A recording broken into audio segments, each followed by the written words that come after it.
After brief opening remarks, members will receive testimony from our witness today, and then the hearing will be open to questions. Let me take the liberty of offering my opening statement. Before I begin my opening statement, actually, I want to take a little bit of time and a moment to remember Mike Gill, former Chief Operating Officer and Chief of Staff at the CFTC, who tragically passed away last month. Mike was a dedicated public servant, a loving father and husband and friend to all he met, and he will be truly missed. Chairman Behnam, thank you again for joining us today to discuss the pressing issues within the derivatives markets and the upcoming work of the Commodities Future Trading Commission. Under your leadership, the CFTC has tackled a robust rulemaking agenda. This year, the agency's unified agenda is no exception.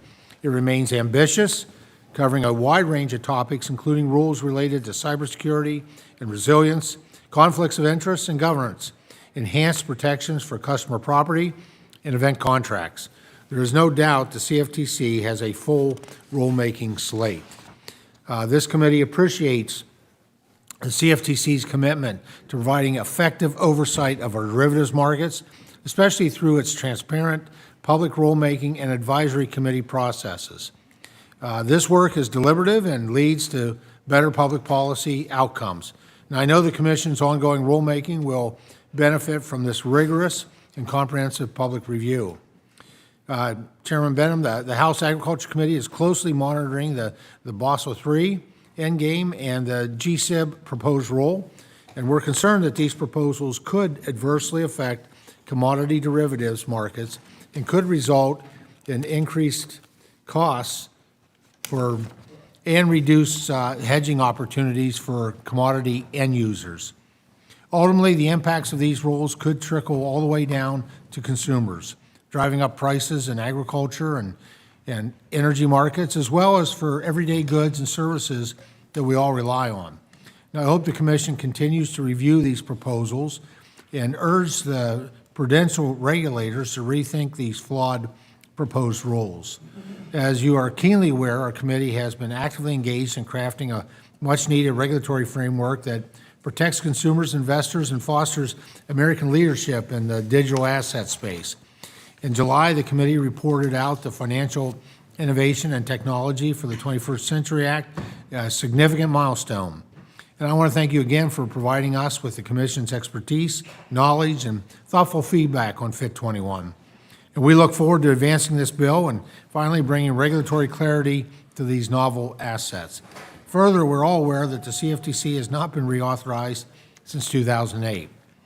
The ranking member and I remain committed to reauthorizing the Commission and providing the CFTC with the tools and the authorities it needs to successfully execute its responsibilities. As we do so, it is crucial that the Commission also ensure it has the right policies and procedures in place to execute its mission. As with many other federal agencies, the Commission must transition back to normal operation, including by bringing the Commission staff back into the office where they can most effectively work together to protect our markets. Again, Chairman Behnam, I appreciate you taking the time to be with us today and look forward to our conversation. With that, I'd now like to welcome the distinguished ranking member, the gentleman from Georgia, Mr. Scott, for any opening remarks that he would like to give. Thank you so much, Chairman. Chairman Behnam, welcome. And first of all, I want to thank you for your great service. And I want you to know, as Chairman just said, we remain committed to making sure that we do more to get you all reauthorized. And we're going to make sure that we get you the proper amount of fiscal and funding that you need to do this extraordinary piece of work. And I look forward to your testimony this morning. And as you know, I'm very concerned about the reauthorization. You remember when myself and my good partner over here, Austin Scott, and I, got together and we fought the European Union when they wanted to take over controlling you. And we said, ain't no way we're going to let that happen. And Austin, you remember that good fight we did. And that was one of the good bipartisan fights that we have done in this committee. And so I look forward to your testimony on that. I want you to also explain what kind of damage is coming. It's 10 years, and you haven't been reauthorized. And that's what caused the European Union to want to come and use that as a reason for them to authorize you. And I want to take just a minute to say a few words about my distinguished staff. First of all, I want to thank Miss Emily German, who will be unfortunately leaving us and going to you, Chairman, over to the CFTC to be your Deputy for Legislative Director.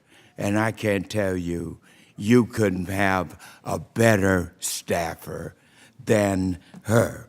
Emily was instrumental in our historic bipartisan broadband bill and the CFT reauthorization bill, on all of our good work on cryptocurrency, and our extremely important and successful work pushing back, as I mentioned, on the European Union doing their proposal and implementation of EMIR 2.2, which could have had the European Union regulating our markets right here at home.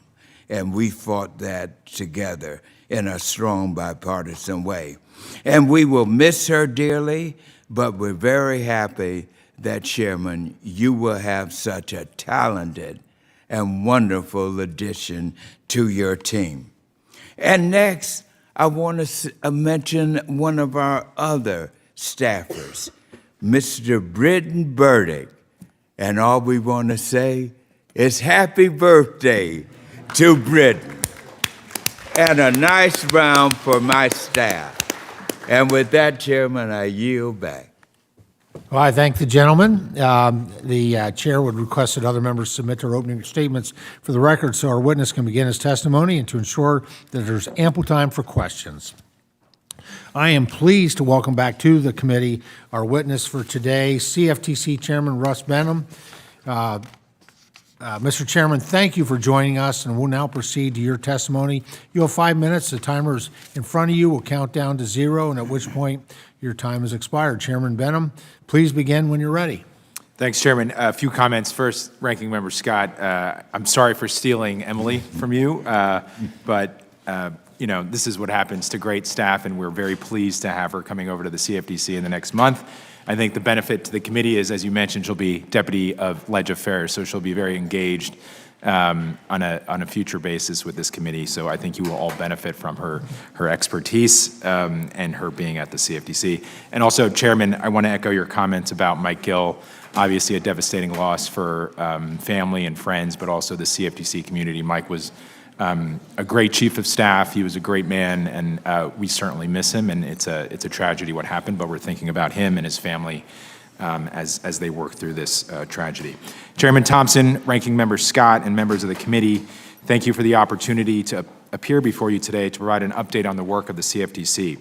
For over a century, derivatives markets have played a key role in the U.S. economy, contributing to financial stability and predictability of prices that impact the daily lives of all Americans, especially our farmers and ranchers.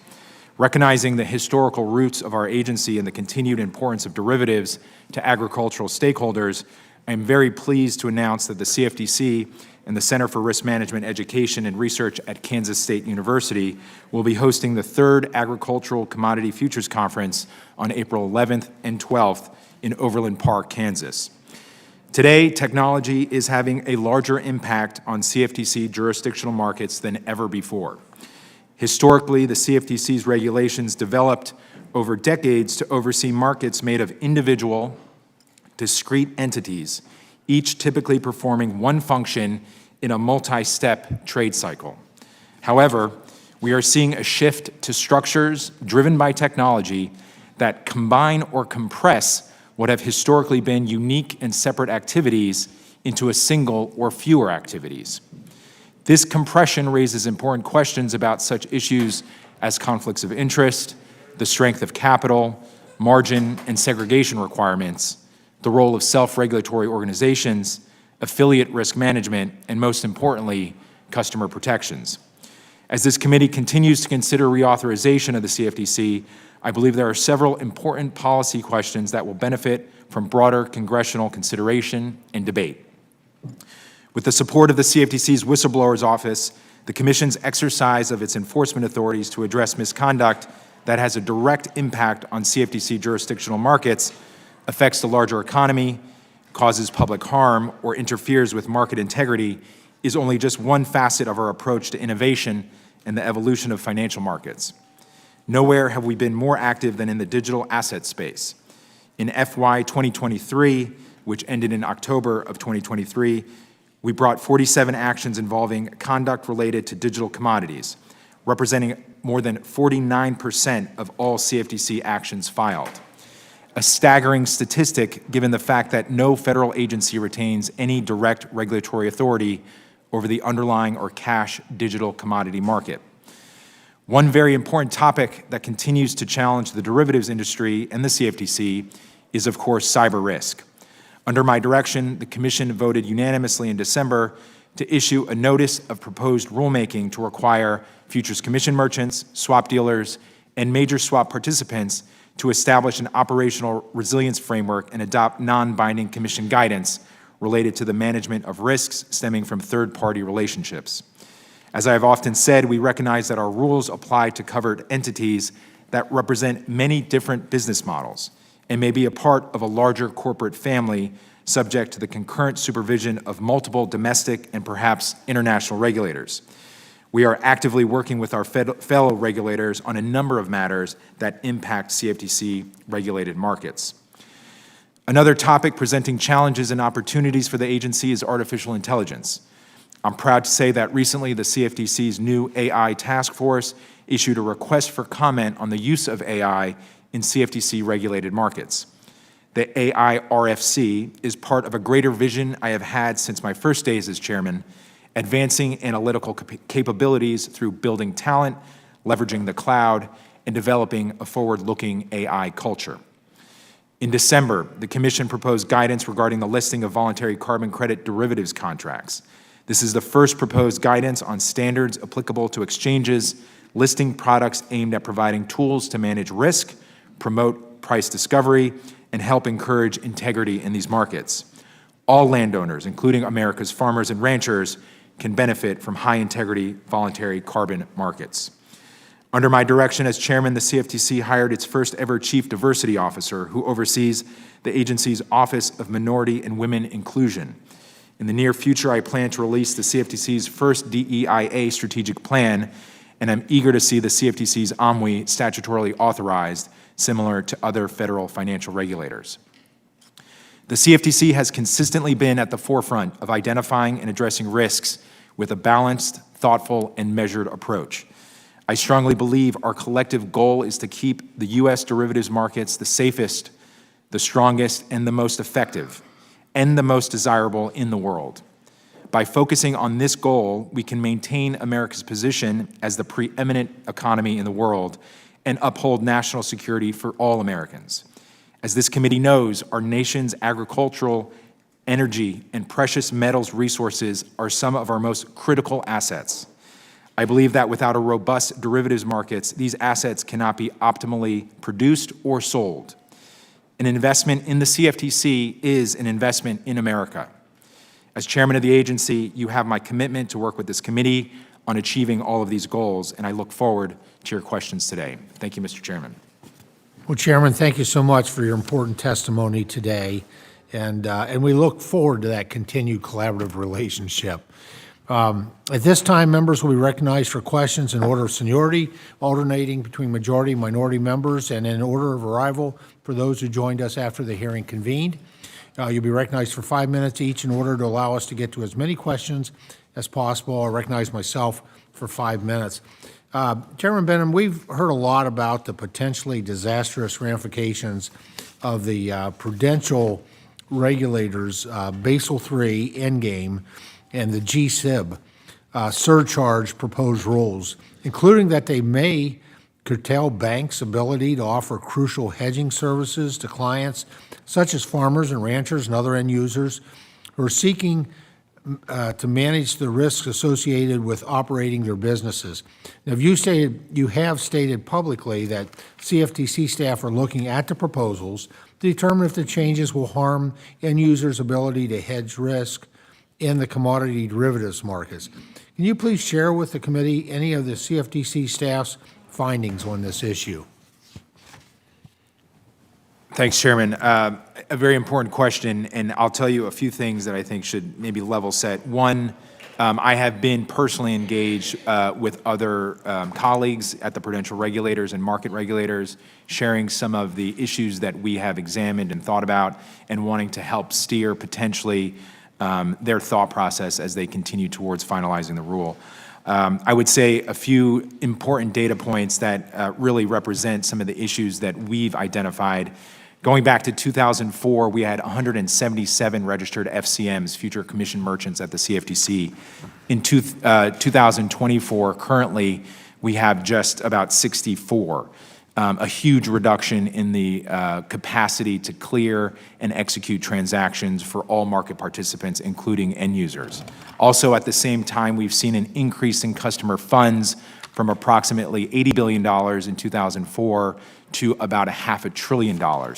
So huge growth in markets, reduction in capacity. We see concentration in the largest 5 clearing members, just about 60% or more clearing futures, swaps, and foreign futures as well. So I think we have to be very careful as we think about capital. I would say this very confidently, that capital is one of the benchmarks and the foundations of good financial regulation, and it's important the prudential regulators move forward with Basel III and the surcharge, but we have to be careful about how it's implemented. We have to create incentives for clearing. Clearing is one of the hallmarks of the financial crisis. We see the SEC recently finalized a rule for clearing treasury markets. I think this is a clear indication that collectively we believe clearing works. So we need to continue to incentivize clearing, make market participants feel comfortable that the cost will not be prohibitive, and ultimately create an avenue for clearing members to provide services to all customers. So this is not just large asset managers, this is not just large pension funds or large financial institutions and manufacturers. We have to think about all of your constituents, farmers, ranchers, small business owners, to an extent, energy producers, any commodity producer that needs to use our markets. They need to have access, and it needs to be a fair price. And as we think about these rules going forward, we need to make sure that we're ensuring the integrity of the derivatives market, but also making sure it's accessible, fair, and at a reasonable price such that there will be incentives to participate in the market.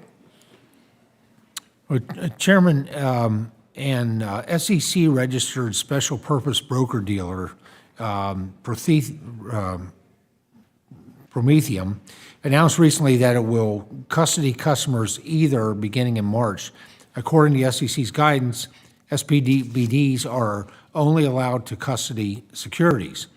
Now, you have previously stated on a number of occasions that you consider either to be a commodity. To that end, the CFTC has allowed CFTC-registered commodity derivatives exchanges to list either derivatives contracts. And in October 2023, SEC approved an either exchange-traded fund that characterized either as a commodity and was based on those future contracts, thereby tactically accepting that either is a commodity. Can you please share with us your views on Prometheum's plans to custody either an asset that you and at least at one point the SEC consider to be a commodity? Chairman, I think the point you raise is really the critical one. We do have listed Ether futures contracts, and we have had them for a number of years, just about 4 years. And by default, this is at least in part why I publicly stated that both Bitcoin and Ether are commodities. I have not been in communication with Prometheum. I have not discuss their decision-making, but from my understanding, essentially reading the press and talking to my staff who have reached out to the SEC, this was an independent decision by Prometheum, which is, as you mentioned, a special purpose broker-dealer to signal to the market that it is their intent to custody Ether. So it is my understanding that this was not at all a decision by the SEC, and that this was an individual decision by the entity. How this plays out obviously is very critical and really goes to your point, and the issue is if we do have any action by the SEC to essentially validate that decision, i.e., constituting Ether as a security, it would then put our registrants, our exchanges who list Ether as a futures contract sort of in non-compliance of SEC rules as opposed to CFTC rules. So I am working with Chair Gensler, we're working with his office, we're working with the agency to ensure that whatever steps are taken are deliberate, that we're involved, and that they understand certainly what the consequences would be if there was a decision by the agency to determine that Ether was a security. As of now, we need to preserve the integrity of our markets and understand that this is a years-old decision where these markets are functioning well under the decision and the conclusion that Ether is a commodity. Well, thank you very much. I now recognize the distinguished gentleman from Georgia, the ranking member, for 5 minutes worth of questions. Thank you, Chairman. Chairman Behnam, I want to talk about a couple of things here. First of all, I want you to address the dangers of continuing after 10 years this whole failure for the CFTC to be reauthorized. Can you tell us why this is a terrible mistake and why we need to move on it right now? Ranking Member Scott, thanks for the question. And I think, I'm going to highlight something you said, which was the issue we had a few years ago and that this committee addressed very deliberately and intentionally and successfully with the Europeans. I think it's easy for us collectively in this room to realize, yes, the agency hasn't been reauthorized for now 16 years, but the agency door is still open. We still fulfill our mission, and we do a really good job at it. But there is an external issue in terms of folks overseas and perhaps folks not in Washington seeing that the agency is not reauthorized.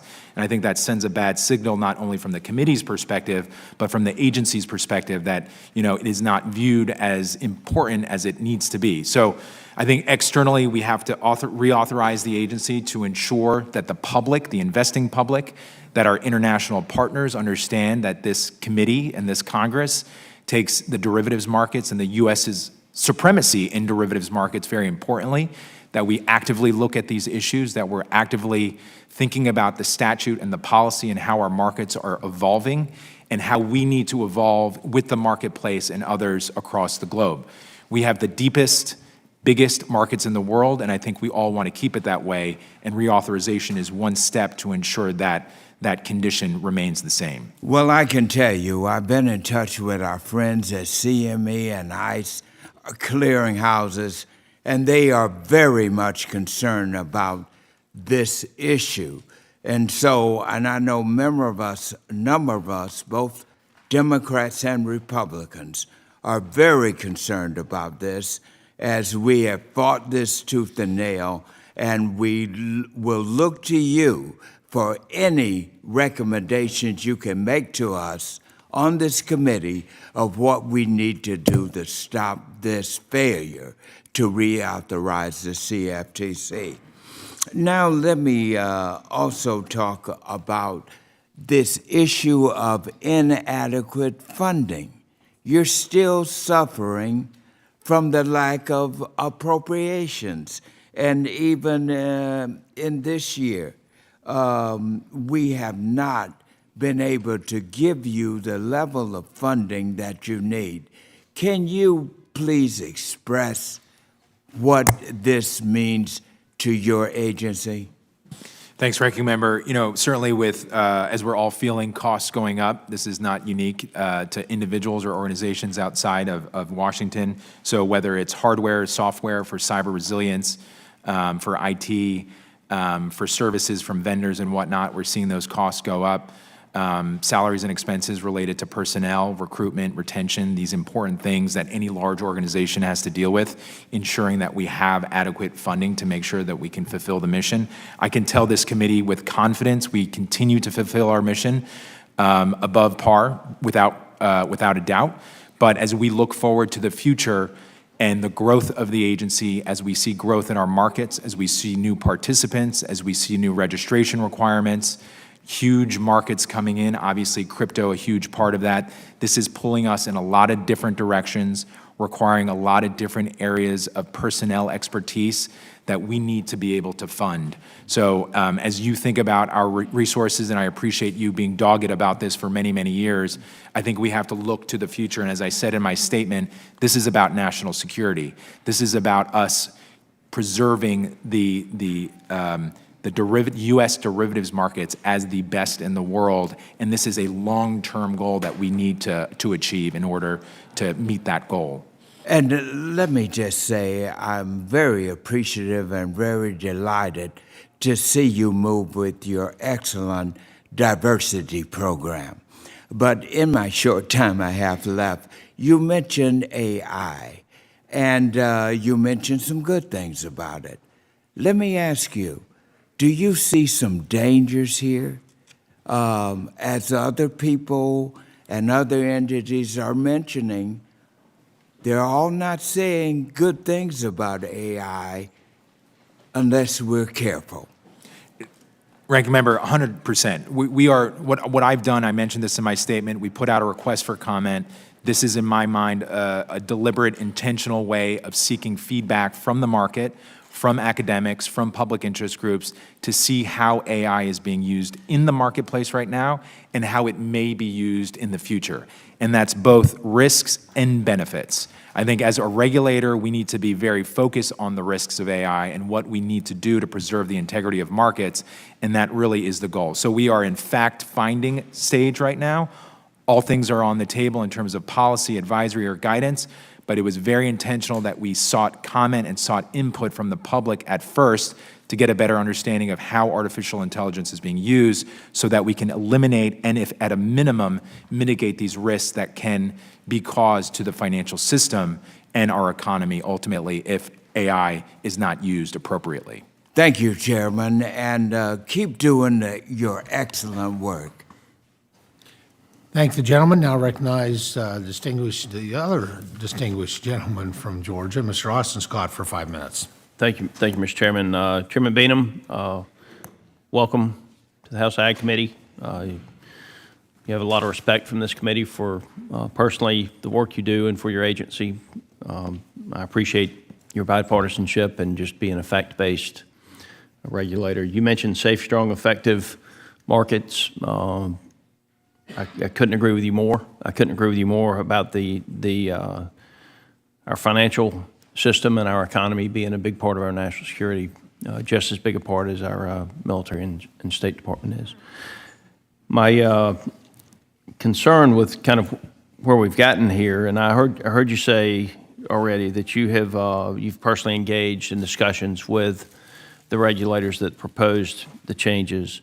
Were you consulted prior to the rules being proposed by the bank regulators, or did they ask you to help with the analysis after they proposed the rules, and how they would impact the end users, or did you have to go to them? Congressman, so we were not consulted as the rule was being crafted. I regularly see members of the prudential regulators at the Fed, the OCC, the FDIC. So we have talked about it, sort of over the course. I knew this was coming because of the Basel requirements and Basel III being sort of on the horizon. But we as an agency were not consulted as the rule was being crafted, and we proactively reached out after reviewing the rule and seeing the potential impacts on derivatives markets. So you had to go to them? Correct. Okay, thank you for that. And thank you for being proactive, because it's important that our regulators work together if we're going to have those markets. Are you aware that, just for example, a mutual insurance carrier would be treated differently than a stock carrier under the rule as it's proposed?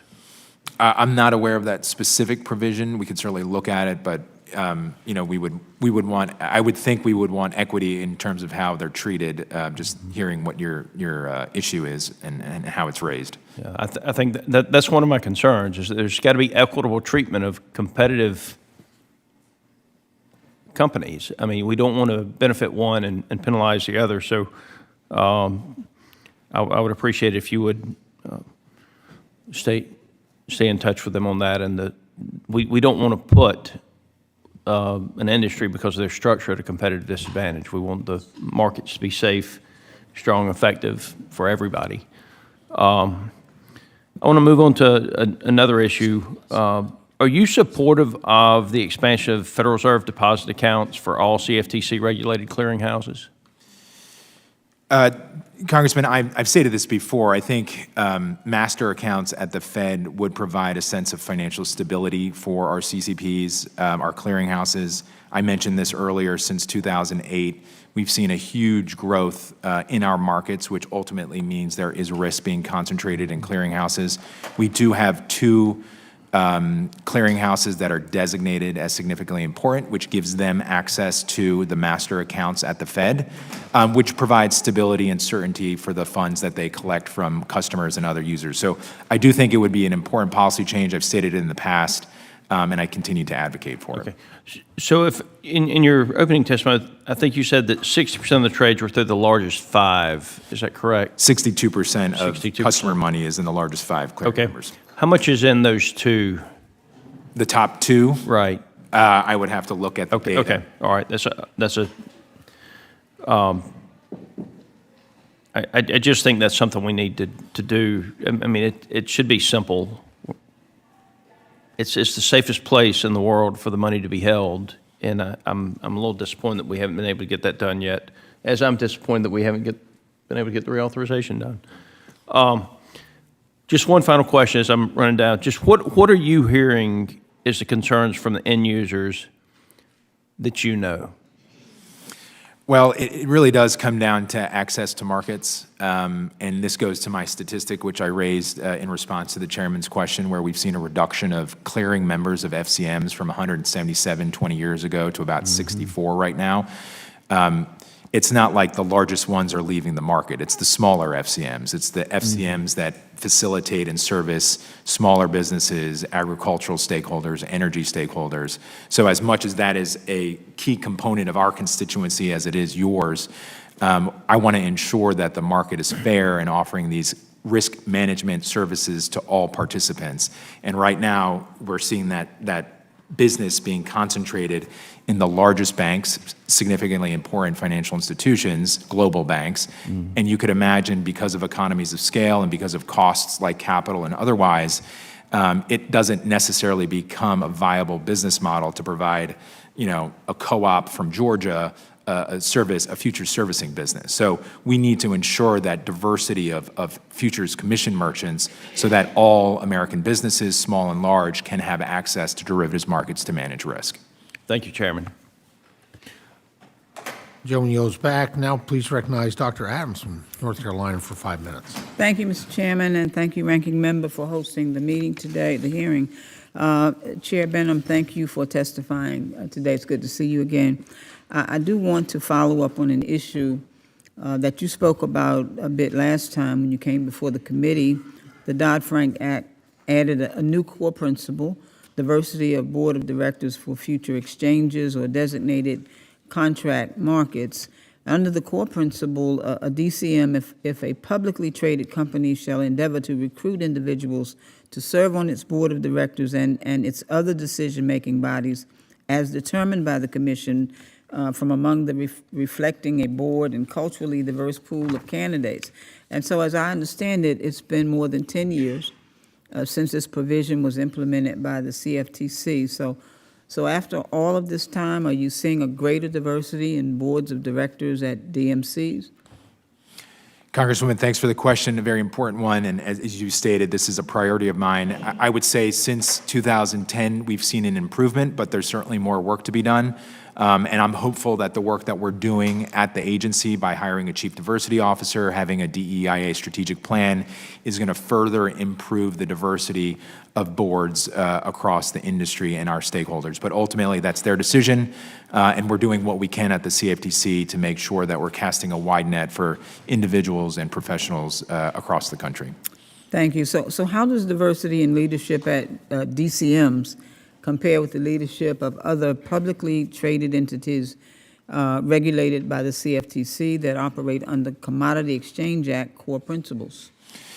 Congressman, I would probably have to look at the specific number of DCMs, the designated contract markets, and the other participants and identify, the diversity of their boards. It's not something I necessarily look at regularly, but I'm happy to look at that and work with your office to get you some statistics, again, ensuring that that core principle is complied with from Dodd-Frank. Right. Well, let me switch gears for a moment to climate change. I was glad to see the Commission issue its proposed guidance regarding the listing of voluntary carbon credit derivatives contracts, but critics wonder whether the CFTC should be the source of this guidance. So could you explain the justification for issuance of this guidance, and was the CFTC getting questions on standards, or were there concerns about the wide array of various standards for voluntary carbon credits? Thanks, Congresswoman. So we do have listed futures on voluntary carbon credits on our registered exchanges. So just by that fact, the reality that we have listed futures, we then have, as an agency, as a regulatory body, an interest in the health of the underlying market. Just as we would in a corn contract, we want to make sure the underlying cash market is healthy and free from fraud and manipulation. The concerns have been raised about the voluntary carbon credit market for a number of years. There's been issues around integrity and the sort of trustworthiness and intention of some of the registries.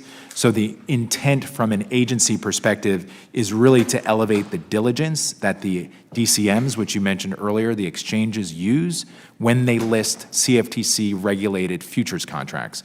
We want to make sure those contracts listed on our exchanges are free from fraud and manipulation and fairly represent price discovery, bids and offers, and supply and demand. And that's why we think and we are hopeful the guidance will send a signal to the exchanges, the regulated exchanges, that there needs to be a little bit of a diligence as they start to continue to list contracts around voluntary carbon credits. Right, okay. Well, that was the second part of my question in terms of what the expectation would be in terms of the benefits of providing it. So thank you very much. Thank you very much for being here, and thank you for your responses and for the work that you do. I appreciate it. I yield back, Mr. Chairman. Thank you, Ms. Adams. The chair now recognizes Mr. Mann from Kansas for 5 minutes. Thank you, Mr. Chairman, and Chairman Behnam, thank you for being here. Good to see you again. I represent the 1st District of Kansas, which is a good bit of the western 2/3 of Kansas. We produce a lot of beef, a lot of wheat, a lot of sorghum. We're the number 3 ag producing district in the country. Our ag producers work hard every day to deliver the food that feeds all of us and people around the world, and I appreciate that you oversee the markets that help our ag producers manage risk. Think about agriculture, such a risky business, and we can take a little bit of the risk out of it by being able to hedge some of, not all of, some of the market risk, which I appreciate that. Early March, 4 years ago, the COVID pandemic was starting to hit. I think most people remember where they were when the NCAA basketball tournament got canceled. We've got to remember that not a single ag producer in my district around the country took time off. They continue to go to the fields, feed their cattle, do the work that they do to feed us. But here we are 4 years later, and we still have a lot of people at CFTC and other government agencies, for that matter, that still have not returned back to their offices for work. Could you comment on that, and specifically what I should tell my ag producers who are working every day when they find out that there are folks at the CFTC that haven't even returned to their office yet? Any thoughts on that? Yeah, Congressman, I would say, first thing I would tell them is that the chairman of the agency agrees with you, that I think it's extremely important that we're together, we're in the office, and we're collaborating and we're discussing issues that are extremely important to the American economy and all Americans, farmers, ranchers, and others. Just to give you a little bit of a sense of our current posture, I have about 700 full-time employees. I have about 180 managers, and the managers, by my request, are coming in 2 days a week. I call it my quasi-cabinet, the leadership team, which is about 10 to 15 individuals, are coming in 3 days a week.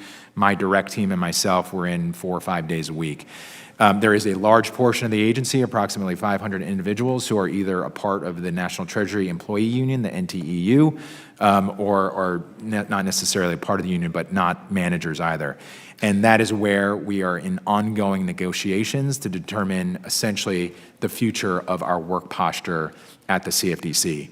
My position and my strategy from day one, which I would say was probably late 2021, maybe early 2022, when folks started shifting back to work in person, is to play the long game. And I hate to use sort of a phrase there, but the impact that the decision that's going to be made, that's going to determine the work posture, will be one that will likely have an impact for decades to come. So I haven't wanted to rush it.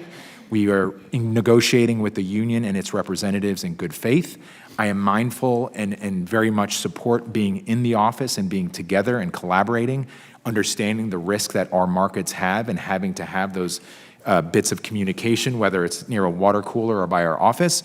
But I'm also mindful of the current work environment, that hybrid does work and that we have to give some level of balance. So I'm trying to strike the right balance, bring folks back, but negotiate in good faith, with patience, and ultimately come up with an outcome that's suitable for everyone. Yeah, and I appreciate that. I appreciate your take on the issue. Feel free to let the union know as you're negotiating that there's at least one member of the AI committee that is very concerned about this, and I know there are others as well.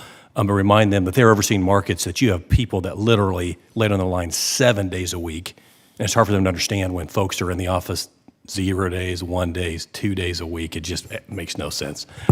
With my remaining time, would like to quickly touch on Basel III, which I know is mentioned a couple times here. You know, Basel, bamboozle. When you name something, I know you didn't name it, when you name something Basel III Endgame, it sounds like an Avengers movie, right? I mean, it causes concern and skepticism, as it should, across Kansas and across the country.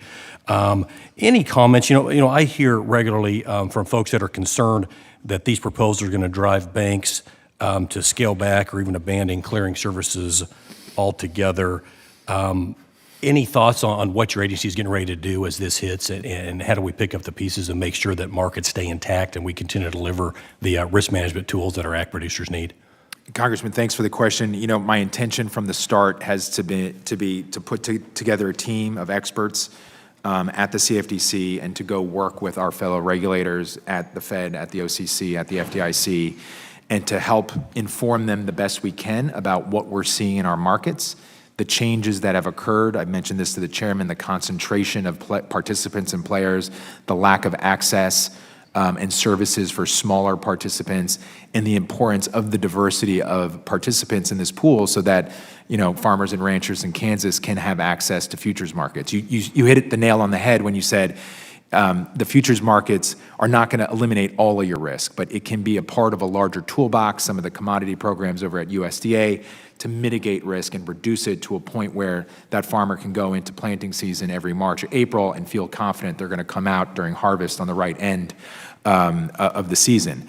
Ultimately, we have to make sure that banking regulators understand what we're seeing in our markets, that there is an incentive to clear, and in order to clear, we need FCMs and brokers offering these services to all constituents. So we will continue working with them as the prudential, the banking regulators finalize a rule, and we will keep harping on the importance of derivatives markets, clearing, and making sure that we're not laying on unnecessary, burdensome rules that will essentially create further concentration and ultimately increased risk in the markets. Which will lead to higher food costs for all of us. So thank you, Mr. Chairman. Thank you for being here. Chair, now recognizes Ms. Salinas from Oregon. Thank you. Thank you to the chair and ranking member for today's hearing, and thank you to Chair Behnam to answer the committee's questions, and really to the whole commission and its staff. I know for all the hard work you're doing. I know we're in challenging times. I want to just start off by asking about something I'm particularly concerned by, the rise of political event contracts, or in simpler terms, political gambling. I understand that the legal battle surrounding the use of a no-action letter that was issued to the platform, predicted, and then subsequently withdrawn is still underway. But I don't want to address the issue of no-action letters. Instead, I want to focus on how we prevent these kinds of platforms from taking root in the first place. In my view, public elections should not be subject to the influence of betting markets. And so to that end, how does the CFTC intend to prevent sites like Predictit from establishing themselves in the future? Congresswoman, thanks for the question. Extremely important one. As you point out, we're sort of dealing with litigation on multiple fronts, so I'll be mindful of what I say. But ultimately, there's a provision in the statute, Section 5, which prohibits certain types of contracts around war, terrorism, assassination, anything that's illegal under state or federal law, or anything that's not in the public interest, and also gaming. And that's really the tricky issue that we've been trying to navigate. The Commission has said that political event contracts are illegal under the law, under both the state prohibition and the gaming prohibition, but obviously there are differences of opinion, and our decisions to prohibit these contracts have been challenged in court. So my goal over the next couple months, and it's been one that's taken quite some time, because you can imagine producing a rule is quite complicated, but is to further clarify the existing rules that we have to ensure that no new participant or company simply just starts listing political event contracts. At this point, we can't stop a company from organizing and establishing an exchange. They have to comply with the law. There will be an enforcement action if they don't. But ultimately, there's just been a bit of confusion, I would say. And because of the entity you suggested, the agency has issued no action letter relief on 2 instances in the past 30 years. But it's been very, very specific in what the Commission has allowed. Non-for-profit, and essentially data gathering for academic purposes. We're seeing a shift away from academic purposes and non-for-profit, such that folks want to do for-profit entities that are, using elections as a means to have an event contract type product. So we're working towards a rule clarifying what we believe needs to be clarified, so we don't see these contracts in the future. In your view, would additional congressional clarification help? Always. Yes. Thank you. Okay. Thank you. Now, shifting a little bit, another element of the ever-changing landscape at CFTC is the rise of artificial intelligence. In your testimony, you noted CFTC's Office of Consumer Education recently issued a customer advisory warning about AI-driven fraud and scams. For people back home in Oregon's 6th District, could you expand on what the Commission is observing in terms of AI-driven fraud and the scale of the threat it poses?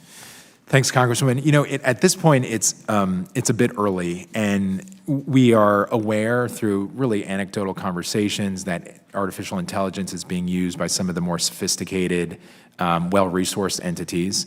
But we also know that it's growing, and it's going to grow beyond these larger financial institutions to potentially many registrants, if not all registrants, given the sort of ubiquity that AI seems to be having in our culture and our society these days.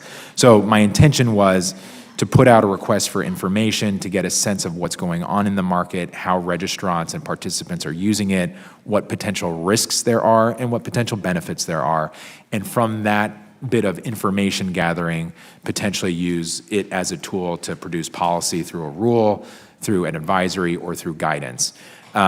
You can imagine a lot of registrants kind of keep this close to their chest. They don't necessarily want to share what they're doing or how they're using it. They view it as intellectual property, which in many sense I understand and I agree with.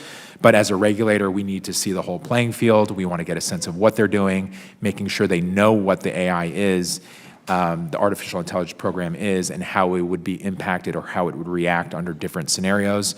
And ultimately make sure that we're continuing to do our job.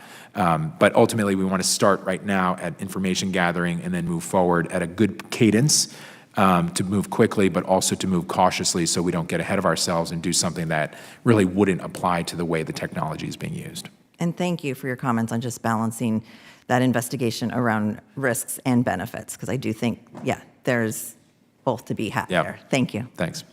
I yield back. Chair now recognizes Mr. Rose from Tennessee for 5 minutes. Thank you, Mr. Chairman. I appreciate you holding this hearing, the chairman holding this hearing, and appreciate our witness for being with us today. Chairman Behnam, considering the potential disruptions of quantum computing in derivatives markets, such as the ability to break current encryption methods or to solve complex optimization problems that could be exploited for manipulative trading strategies, how is the CFTC preparing to address these challenges? Congressman, thanks for the question. Quantum and AI are in many respects related. Quantum is going to pose a lot of issues and challenges. I think there's going to be benefits, but it's also going to disrupt markets and cyber issues and sort of protection of data. I've looked into this a bit over the past actually couple months. And this really led to what I mentioned to the Congresswoman, the issuance of this request for information about artificial intelligence. And, if you have a chance, if you look at the document, we asked a series of questions. I think they were very well crafted, very intentional in how we crafted them, going pretty deep in terms of technical nature, but also wanting to get a better sense of how market participants are using AI and how technology is driving their business operations and what we need to do as a regulator to address those risks or the opportunities that might arise. In some respects, our core principles already address these issues. One could look through our core principles and think about governance and markets being free from fraud and manipulation and other core principles that really are the driving engine of our statute. But this technology, I think, is so novel, can pose so many unique risks, but also opportunities that we really have to take a very unique look at what we need to do as an agency and potentially this committee legislatively to address the adoption, the growth of AI, and how it might impact our markets. Do you think the Commission has sufficient resources to stay abreast of this quickly changing environment? I would say so right now. I think the most important thing I will say about resources, and this has been an observation I've made over 15 years being around the agency in a policy role, is consistency and certainty are the most important things. If I have a sense as the head of the organization that we're going to have this budget for the next couple fiscal years, whether it's increasing at a small clip or a large clip or not at all, it provides me that certainty so I can reallocate resources towards these types of things. AI, cybersecurity, IT infrastructure, these are going to be the components that drive the large costs, in addition to salaries, of the agency into the future. And if we are going to move with the market, we need as much certainty around our budget going forward so that we can have that ability to recruit the best talent, to retain the best talent, and ultimately build a diverse workforce. Thank you. I appreciate that. I'd like to briefly discuss a recent news story that detailed a case of insider trading. An individual overheard their spouse's work conversations while both were working from home and used that information to trade stocks based on a planned acquisition. The case involved the oil company British Petroleum. Considering a significant portion of the CFTC's workforce is currently working, or teleworking that is, can you please detail the specific policies and procedures in place to safeguard sensitive data accessed by CFTC employees who are working remotely? Thanks, Congressman. Important question. And the same requirements that we have around retention of confidential information apply at home. We have sent out periodic notices to staff going back to 2020 when we went into full remote posture after COVID hit 4 years ago to ensure that your work environment is safe. And in this particular instance, which I'm familiar with, that spouse, family, friends are not becoming privy to any information that is confidential. So we work hard with it, constantly reminding staff of the importance of the information they have, that it's a violation of federal law to provide information, either to trade on it or to leak information. I do that quite often, actually. But it is something that we continually drumbeat and ultimately drives me towards what I said to Mr. Mann is the importance of being back in the office and feeling that sort of continuity of work, office, and collegiality among colleagues. Sure, we don't have much time left, but are you aware of any incidents of CFTC employees accidentally disclosing or misusing confidential data while working remotely? I am not aware of any information being leaked by any If staff. you wouldn't mind checking with your team and getting back to us if there's been any examples of that? Of course. Thank you, and I yield back. Gentleman from Tennessee yields back. Now please recognize the gentlelady from Illinois, Congresswoman Blazinski, for 5 minutes. Thank you, Chairman. And thank you, Chairman Behnam, for being here today. Last summer, when the Ag Committee came together to mark up the fit for the 21st Century Act, I was glad to introduce 2 amendments to safeguard consumers. One of my amendments was written to close loopholes that threaten consumers' rights and to protect against market volatility. It provides bankruptcy support for companies and individuals and allows customers to access their investments in the event of a collapse, protecting the little guy, the small-time investors who would otherwise be unable to access those funds. I'm very glad to say that that amendment was agreed to in committee, and I'm grateful to the chairman and his staff for the bipartisan work we did here. Chairman Behnam, the joint rulemaking requirement for the Fit for the 21st Century Act poses a number of implementation concerns, from differences in opinion on whether additional authorities are needed to size and funding. Should Congress move forward with a bill that addresses only the CFTC's expanded regulatory authority needs, and assuming sufficient funding is included, what would the time frame and logistics of implementation look like from your perspective? Thanks, Congresswoman. I've said this before, and I'll say it certainly again. We need to fill the gap in crypto regulation. I think, as I'm sure you're reading and others on the committee, Bitcoin is again hitting all-time highs. It feels like every day I read in the Wall Street Journal or the Financial Times or the New York Times or the Post that there's some storyline about crypto and that it's back from 2022. This notion of crypto going away, I think, is just a false narrative, and potentially, it wouldn't be an understatement to suggest that there's another period of irrational exuberance going on with these price swings and the volatility. So I think this just validates the fact that we need to act. Congress needs to act to fill this gap, specifically around Bitcoin, which I think clearly is a commodity, and as I said to the chairman, Ether as well. These are 2 of the largest tokens, making up approximately 60 to 70% of the whole market capitalization. In terms of implementation with funding, I'm confident we could, use the bill and the framework, which I'm very familiar with, the FIT bill at this point, and the expertise we have at the agency to implement a regulatory structure within 12 months. Great, thank you, and I'll yield back. Thanks. Gentlelady yields back. Now please recognize the gentleman from Nebraska, Mr. Bacon, for 5 minutes. Thank you, Mr. Chairman. I want to use this opportunity to yield to my friend from Oklahoma. The gentleman from Oklahoma is recognized. Thank you, Mr. Chairman, and I thank my colleague from Nebraska.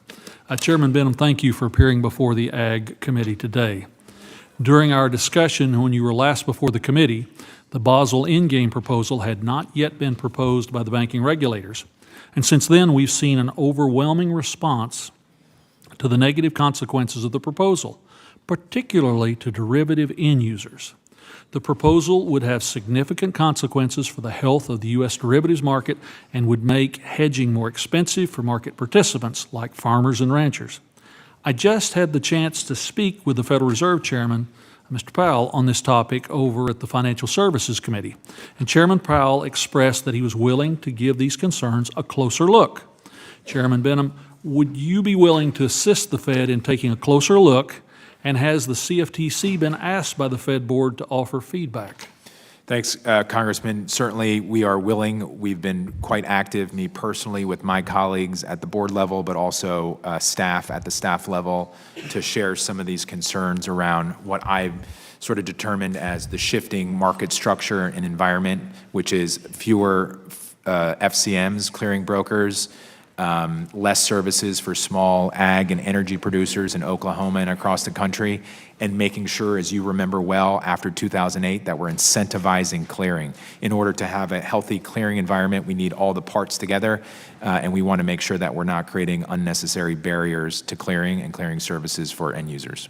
Congress has a long history of broad bipartisan support for not disadvantaging end users, including in Dodd-Frank, where I served on the conference committee. Unfortunately, the Fed is proposing to undermine the work done by Congress and this committee and to cause disruption in the U.S. derivatives market that your agency regulates. I also had the opportunity to discuss with Chairman Powell how the proposal will disincentivize banks from offering clearing services. As you know, Chairman, in Dodd-Frank, Congress mandated central clearing as a way to reduce risk in the system. I know you've expressed concerns about the decline in the number of banks that can clear derivatives for end users, which has made it harder for end users to find a bank to offer the service. Chairman Powell also acknowledged this impact is something he's looking at in the Basel Endgame proposal. How do you see the proposal impacting the willingness of banks to clear derivatives for end users, and will you commit to working with the Fed to fix this? Congressman, the clearing business has very tight margins, and with low interest rates historically, I know that's changed over the past couple years, and the costs related to clearing, there's been a number of clearing members that have left the business. I stated earlier to the chairman, 20 years ago, we had 177 FCMs. Now we're down to 64. We have concentration in the top 5 clearing members, which are the largest banks, of over 60% of all customer money. So we need, as you point out from 2008 and Dodd-Frank, we need to incentivize clearing. Clearing is a risk-reducing function of the market. And I think we need to recognize that risk reduction function to ensure that we incentivize participants on the clearing side and then end users from using these markets. Chairman, at the same time that this is happening, the Securities and Exchange Commission just finalized a rule in December that will increase clearing in Treasury markets. This will have a substantial impact on market access. Chairman Behnam, with the current shortage of firms available to provide clearing services to agricultural end users, do you see this being an additional stress on the Treasuries? It's potentially an additional stress. We would have to see how the rule out of the SEC is implemented. Ultimately, a very different market, obviously, as you know, coming from the Financial Services Committee, but ultimately, we need a diverse pool of clearing members, and right now we're seeing a concentration of clearing members in the largest banks. Historically, we've had non-bank clearing members, we've had other small FCMs servicing end users, and we're just not seeing that population of clearing services like we did even 10 years ago, let alone 20 years ago. With my remaining time, I'd just like to reiterate that the futures markets play an important role in price stability for consumers and businesses. And Chairman Behnam, could you offer any final thoughts on the importance of protections in the Dodd-Frank Act for firms that use derivatives hedging? Commercial end users, as you noted, are very much prioritized in Dodd-Frank, creating exemptions in part to incentivize the use of markets, but ultimately to understand that commercial end users typically do not present risk like a financial institution. And I think that treatment needs to remain the same as we think about policy going forward. Thank you, Mr. Chairman. Yield back, Mr. Chairman. Gentleman yields back. Now please recognize the gentleman from Illinois, Mr. Jackson, for 5 minutes of questions. Thank you much. I was delighted once again to have you and your participation. Thank you, Chairman. The concentration in banks, if you could further elaborate on the challenges that you can see that could be unintended that we should step in front of now to make sure there's sufficient liquidity in the market. Any thoughts, Chairman? So, Congressman, thanks. It's an extremely important question because we think about policy and the shift towards clearing and the benefits of clearing, which I'm a huge advocate for, and we've seen the benefits of clearing and mitigating risk and mutualizing risk.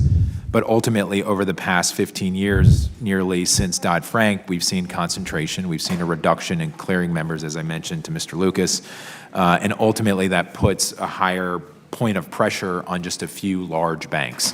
And as we think about policy going forward, whether it's Basel III or the capital surcharge, I think this has to be a serious, intentional point of debate is to ensure that we're stopping this trend that's been going on for the better part of 20 years. I don't think it's a surprise that we're seeing concentration in markets. We see them across different industries. But ultimately, we have to strike the right balance where we're seeing enough participants, especially in the clearing ecosystem, so that not only that risk isn't concentrated in just a few participants, because if one or more were to fail, you can imagine the consequences would be dire for the financial system. But ultimately, it's for smaller constituents who use futures markets to manage risk. These larger institutions are not going to necessarily have an economic incentive to provide these services, these types of risk management services to smaller participants. And this is really who all of you serve and we serve. We want to make sure America's farmers, ranchers, energy producers have access to futures markets. That makes prices stable, that makes our economy strong for all consumers across the country. Once again, thank you for your candor, your consistency, and your clarity. I yield back. Thank you, Chairman. Gentleman yields back. Now recognize the gentleman from California, Mr. Duarte, for 5 minutes. Thank you, Mr. Chairman. Thank you, Chairman, for being here to answer some questions. I'm mainly interested in my questioning on the regulation of cryptocurrencies in the Chicago Board of Trade, and I also have concerns of regulating them in the SEC, which I may get to later, realizing that that's not really your responsibility. When a commodity is listed on the Chicago Board of Trade, what are the primary requirements for it to be eligible for listing? Well, above all else, it needs to be a commodity. The definition of commodity is quite broad, and it's essentially, in some respects, a non-security. There are enumerated commodities, many of which this committee knows, that are physical commodities, but other types of commodities that could be services, rights, or interests. This is just a regurgitation of the statute. But ultimately, there's been a process that's been built over decades where the exchange, and in the case you're using, the Chicago Board of Trade, looks at the statute, our statute, and the regs, the implementing regulations of the law, and essentially complies with the requirements around listing a contract and providing specifications. And then is there a document that underlies these qualifications? Like when Bitcoin or Ethereum were listed on the Chicago Board of Trade as derivatives, were there documents that suggested what the criterion were and how they met those criteria? In some respects, the Bitcoin or Ether listings on the futures exchange were no different than the steps that needed to be taken or have been taken to list an agricultural or energy futures contract. It really just starts with that definitional question, is whether or not the product, the underlying product, is a commodity. If you can answer that question in the affirmative, everything else kind of falls into place. Does it? Do you take interest in, is it a broadly held commodity? Is there transparent diversity of producers? Are there transparent diversity of buyers and sellers? Yeah. So from an exchange perspective, an exchange is never going to list a contract that it knows will not succeed. So they want to make sure they have a sufficient amount of buyers and sellers, and that the contract will succeed in that respect. Have there been commodities that failed to be qualified for listing on the exchange? I don't think we would have ever gotten to a point where it would have been listed if there was a question about the definitional structure of the underlying product. We would largely answer that question in the affirmative with confidence before the exchange self-certifies or seeks approval from the agency to list a contract. So with Bitcoin, Ethereum, these cryptocurrencies, what is it that's being sold? What is it that it meets the essence of a commodity, a physical commodity, or like an interest rate swap derivative that has a real world business purpose? What is it at the end of the day that qualifies these things to be sold as something other than Beanie Babies, Pop Tops, baseball cards? So in the cash market, in the underlying market, which is what I take your question to be, really the interpretation of what it is less a physical commodity, which are enumerated in the statute, whether it's corn, soybeans, or a metal, gold, silver, or an energy product like natural gas or fuel. It's mostly used in the counter or the negative. It's not a security. And if it's not a security, then it's a commodity, in which case the analysis has to take place to make a determination that it's not a security, which is frequently the Howey test, whether it's an investment contract. If you can't answer that question in the affirmative, that it's not a security, then it becomes a commodity. So anything that seeks to get on the Chicago Board of Trade that can't be categorized as a security, meaning maybe it's a common stock that has dividends, earnings per share, forward-looking statements, a board, a management team, book value, anything that doesn't meet the qualifications of a security can be listed on the Chicago Board of Trade simply because it's not a security?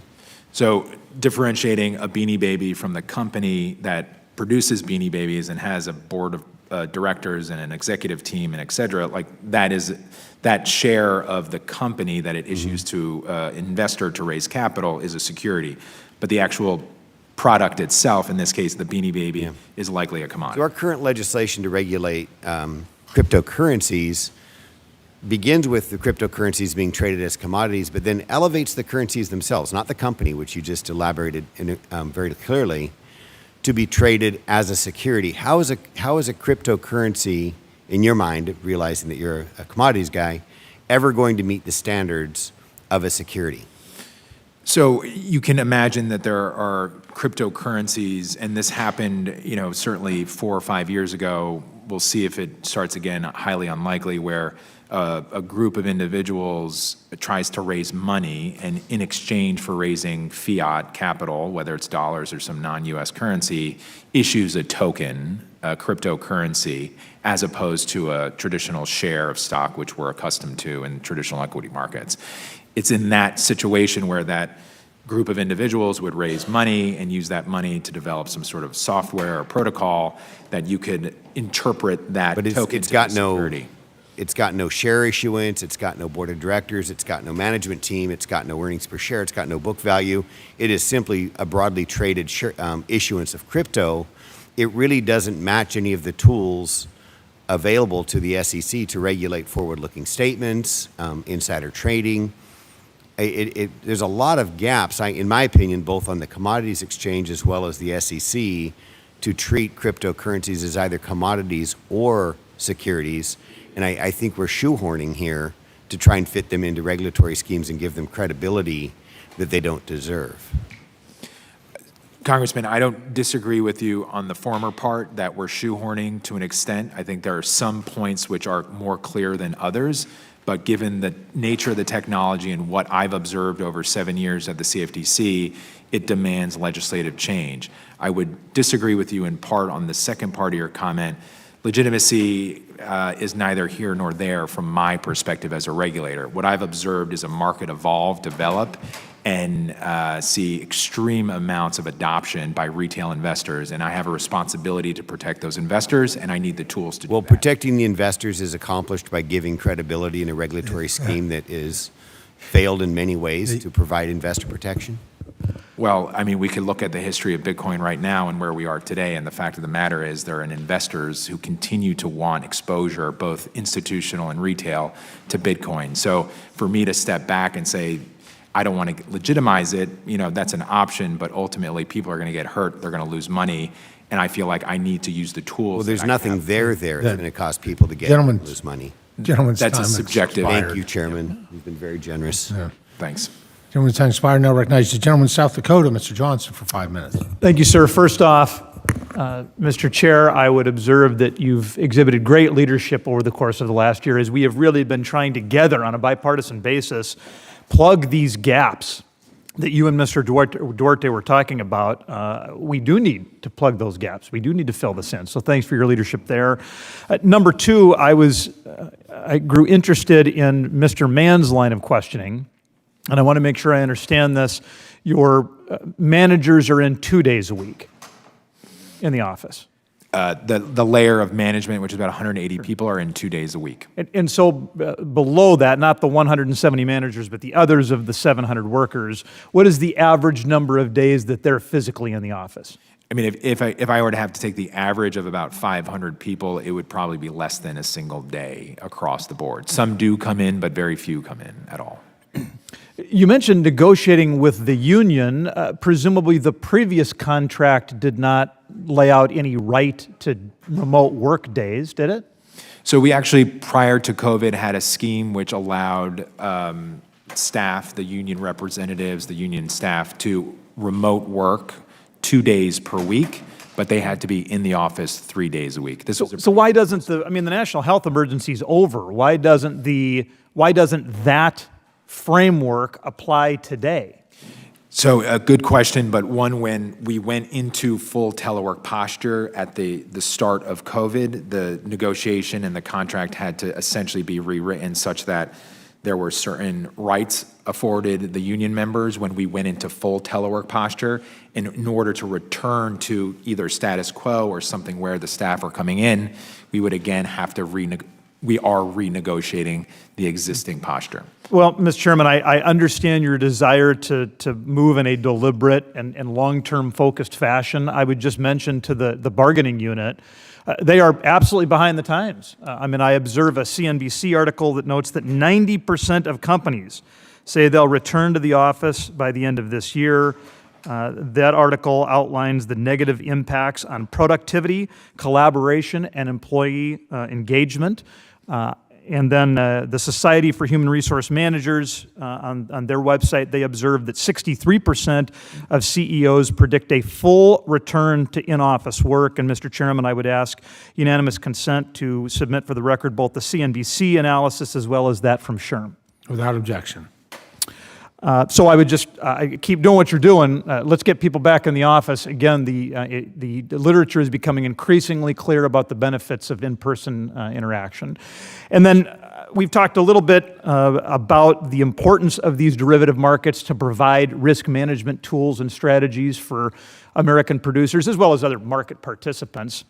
As you look out, say, 3 or 5 years, sir, what changes might evolve in the marketplace that would require additional or new efforts from you all to make sure that we're providing that market predictability and safety? Congressman, thanks for the question.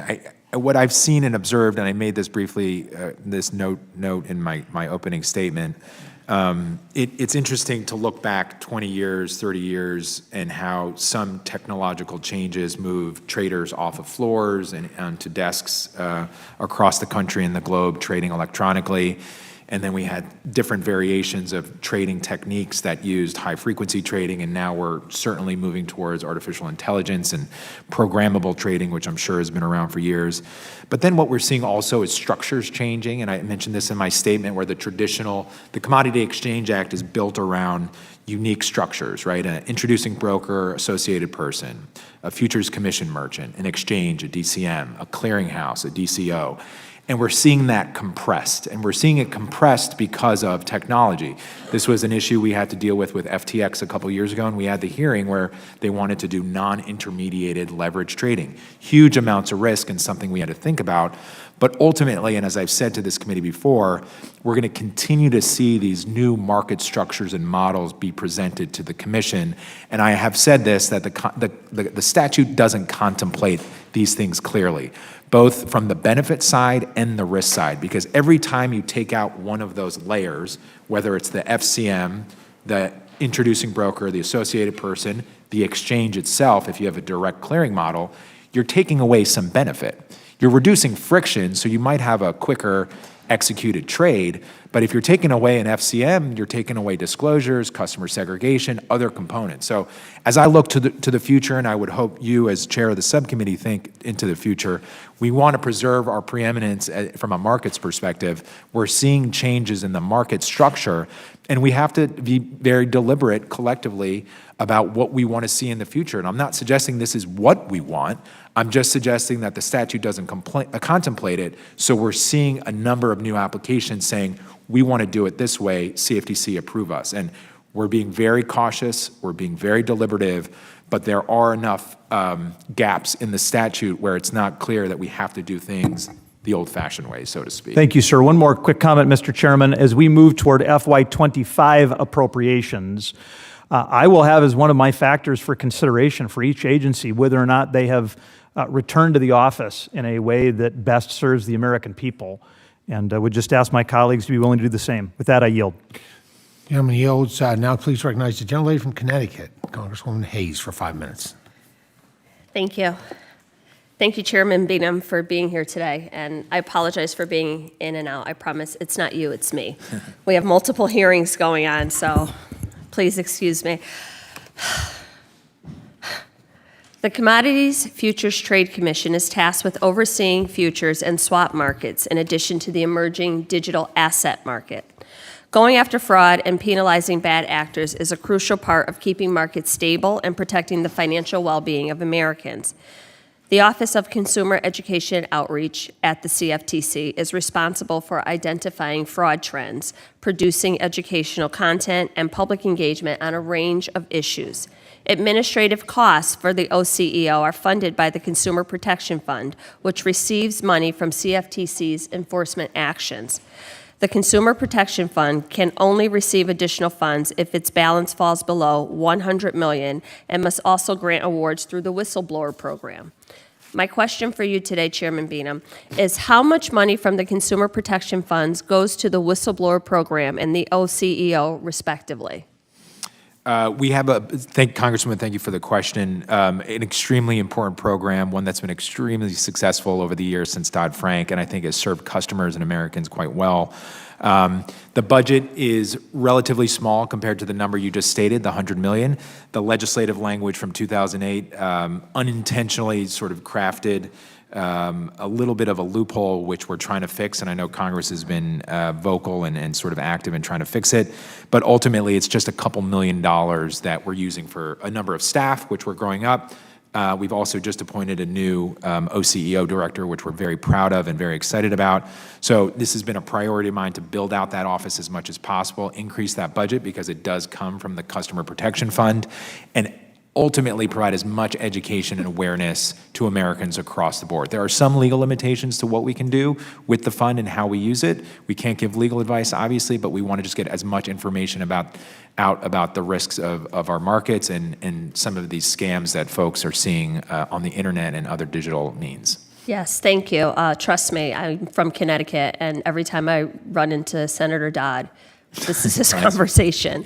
In 2020, the Government Accountability Office found that in the event the Consumer Protection Funds has insufficient funds to cover the whistleblower program or the OCEO, staff must be furloughed until it can be sufficiently replenished. This would mean that CFTC's efforts, like recent advisories on online romance fraud and artificial intelligence scams, would not move forward. In your testimony, you pointed out the need for a legislative fix to address permitted uses of the Consumer Protection Fund by the Office of Consumer Education and Outreach. Can you tell us how our education and outreach funds limited by current law, and what specific changes would you recommend from that Congress enact to improve the work of the Office of Consumer Education and Outreach, and what would your agency be able to accomplish with greater flexibility over the Consumer Protection Fund? Thanks, Congresswoman. Certainly the fix, which you mentioned, is the #1 priority because we have had, it's the success of the program which has been its Achilles heel, which is great to say, but also painful because we, over the past couple of years, have issued such large awards to whistleblowers that it has immediately drained the fund before it could be replenished with new enforcement fees. So we would just need to make a small fix to ensure that there's always money there. So as you pointed out, no staff are furloughed going forward. And you also point out a very important, a second point about the limitations of who we can go out to and how we can use these funds to provide advisories, to provide guidance, and to provide information to customers. We have been working with your committee staff to make some very discrete technical changes to the statute so that it could expand the scope of who we can talk to and how we can use the funds in a broader, more comprehensive way. I think it's going to benefit everyone. And as you know, as you mentioned earlier, we're just seeing so many different venues for information to get out to consumers internationally, domestically, and it's unfortunate. Whether it's crypto or traditional markets, a scam's a scam, and the scammers are out there, and they continue to use digital and other means to steal money. Well, thank you, and I appreciate your testimony today. And I think another important point to make is that even the most well-meaning legislation, when we find out that there are unintended consequences of that legislation, we have a responsibility to come back to the table and work together to fix those, close those loopholes and fix those things so that we are doing the best that we can for the Americans that we represent. So again, thank you for your testimony today, and I yield back. Gentlelady yields back. Now please recognize the gentleman from Missouri, Mr. Alford, for 5 minutes. Thank you, Mr. Chair. How are you doing? I'm fine, thank you. Holding up all right? You're almost done. Just fine. I'm Mark Alford. I'm from Missouri, just south of Kansas City.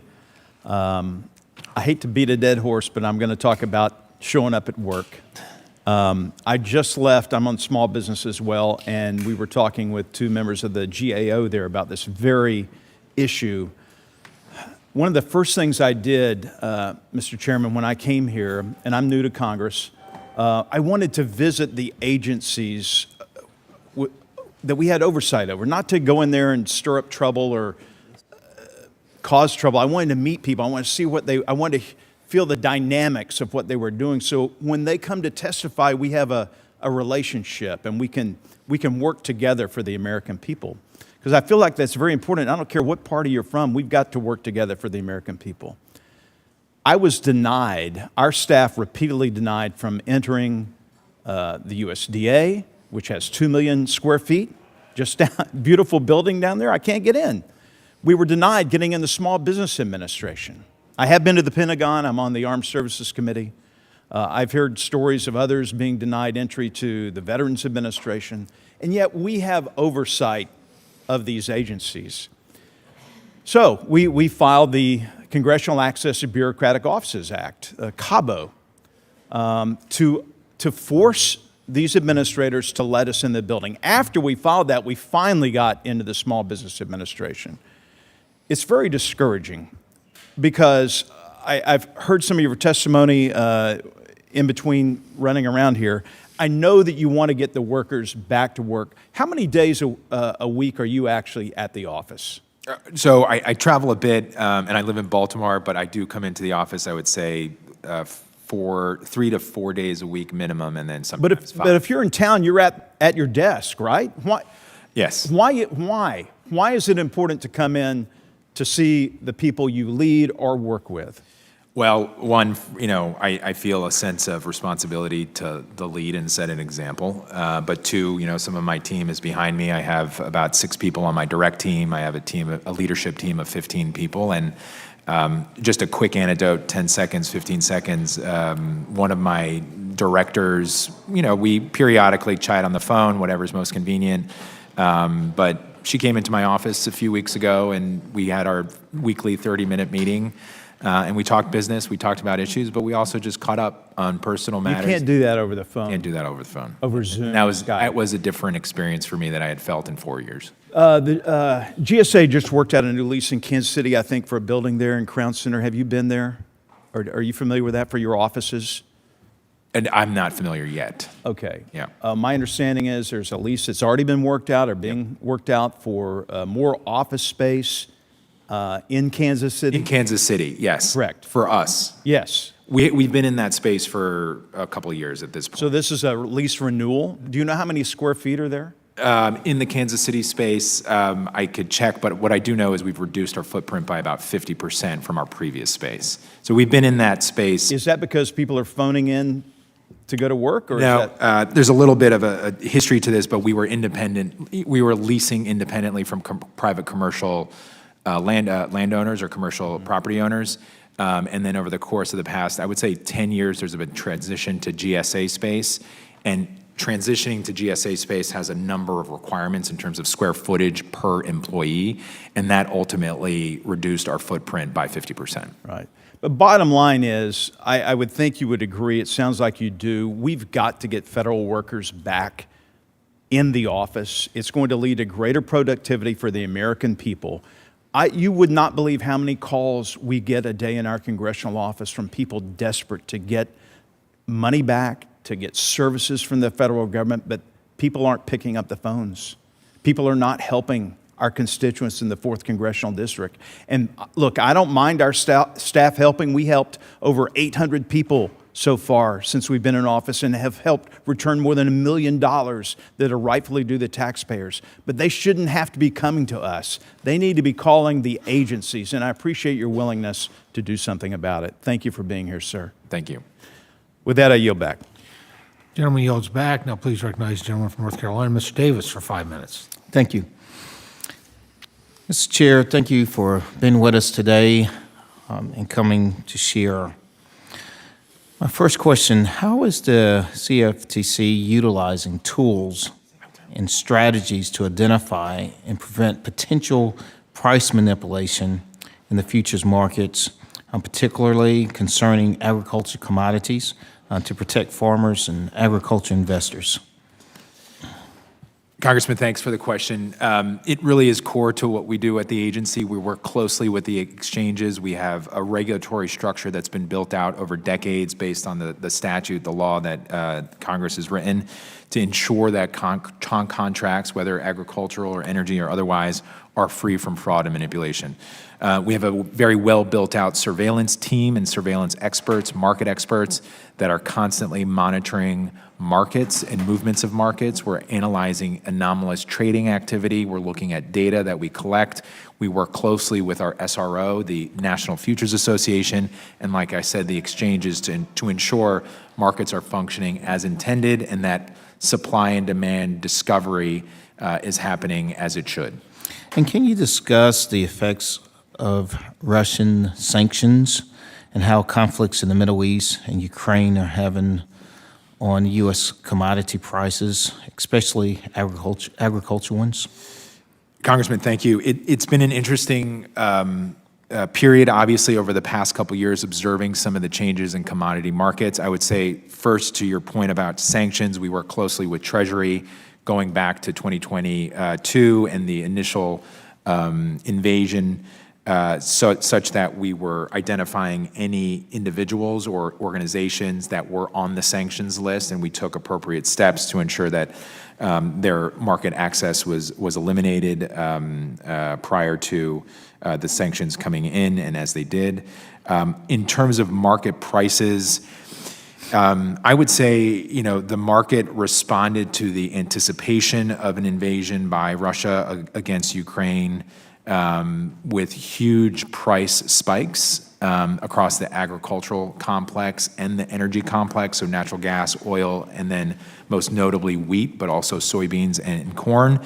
Ultimately, I would say production from North America and also South America and some of the access that was permitted through the Black Sea, allowing Ukraine to export a number of commodity products, really did not have as much of an impact as we anticipated. Prices have come down pretty significantly from their highs across all complexes, and we've seen relative stability. Same with the Red Sea issues. We saw some minor bumps in prices, most notably across the energy complex, less the agricultural complex. But I would say a statistic which I'm sure you've read, the U.S. is producing over 13 million barrels of oil a day. So a lot of the concerns that might have existed a few decades ago, not as much, because the concentration of production has been, I think, spread out across the globe, and certainly U.S. has a level of energy independence which allows these prices across the energy complex to be relatively stable. We've seen a huge dip in natural gas, I think because the weather's been a bit warmer and also production remains at relatively all-time highs. And Mr. Chair, as the sponsor of the CFTC Agriculture Advisory Committee, which is a vehicle to get input from the agriculture community on the market issues and concerns, how can the Commission's Agriculture Advisory Committee be used as a vehicle to hear and address the concerns, in particular, of local rural farming communities, especially like Eastern North Carolina? Congressman, thanks for the question. It's a great privilege to sponsor that committee, and one that I take very seriously, been engaged with for a number of years. And ultimately, it's the ability, not unlike you going back to your home district and talking to constituents, it's my ability to talk to producers, to talk to some trade organizations and representatives across the country and see what they're feeling and see what they're seeing in markets, and also, some of the challenges they're facing in terms of production, whether it's livestock or whether it's corn and soybeans, or wheat or other physical commodities. And from those engagements, we had 3 meetings last year, some hybrid, some in DC. We're going to meet again in Kansas City next month. It's the consistent engagement which allows us and me personally as sponsor to reflect on what they're seeing and what we could be doing to better regulate markets, but also to better facilitate access to markets for them and ensuring that they feel that they have fair access to markets at a cost-effective way. I say this often, the history, we're entering the 50th anniversary of the CFTC this year and next, And we should all remember very carefully that CFTC was a part of USDA, and we were reauthorized just like the Farm Bill every five years. And we are just one tool kit in a toolbox, just like a commodity program or conservation or crop insurance.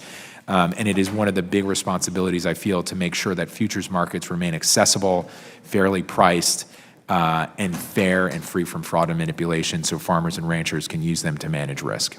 Thank you. And Mr. Chair, I yield back. Thank the gentleman. Now recognize the gentleman from New York, Mr. Langworthy, for 5 minutes. Thank you very much, Mr. Chairman. Chairman Behnam, as you know, global commodity markets play a pivotal role in risk management strategies of both our agricultural and energy sectors. My district in western New York and the southern tier of New York along the Pennsylvania line produces a diverse array of agricultural products, including maple syrup, grapes, and dairy. Specifically within our dairy industry, they're reliant on the well-functioning agricultural derivative markets that the CFTC regulates to hedge the commercial risks inherent to dairy production, processing, and marketing. As crucial as it is that the Commission focuses on emerging issues and new technologies such as digital assets and cybersecurity, I just want to emphasize the importance of your work in ensuring the integrity of the more traditional commodity markets our agricultural producers and processors rely on for risk management purposes as they form the bedrock for these economic activities. And with that, Chairman Behnam, as you may have seen, the crypto market cap recently surpassed $2.5 trillion. And while this milestone has been great for some, the U.S. continues to seed more jobs and leadership in this sector. And in fact, many market participants say that the lack of regulatory framework in the U.S. is driving these developers overseas.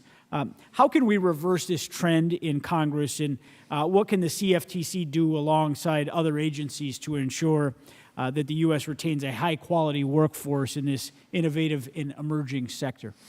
Thanks, Congressman. To your first point, I just want to emphasize and make sure that you understand, our traditional markets are number one priority for me and for the agency, whether it's dairy or grains or energy products.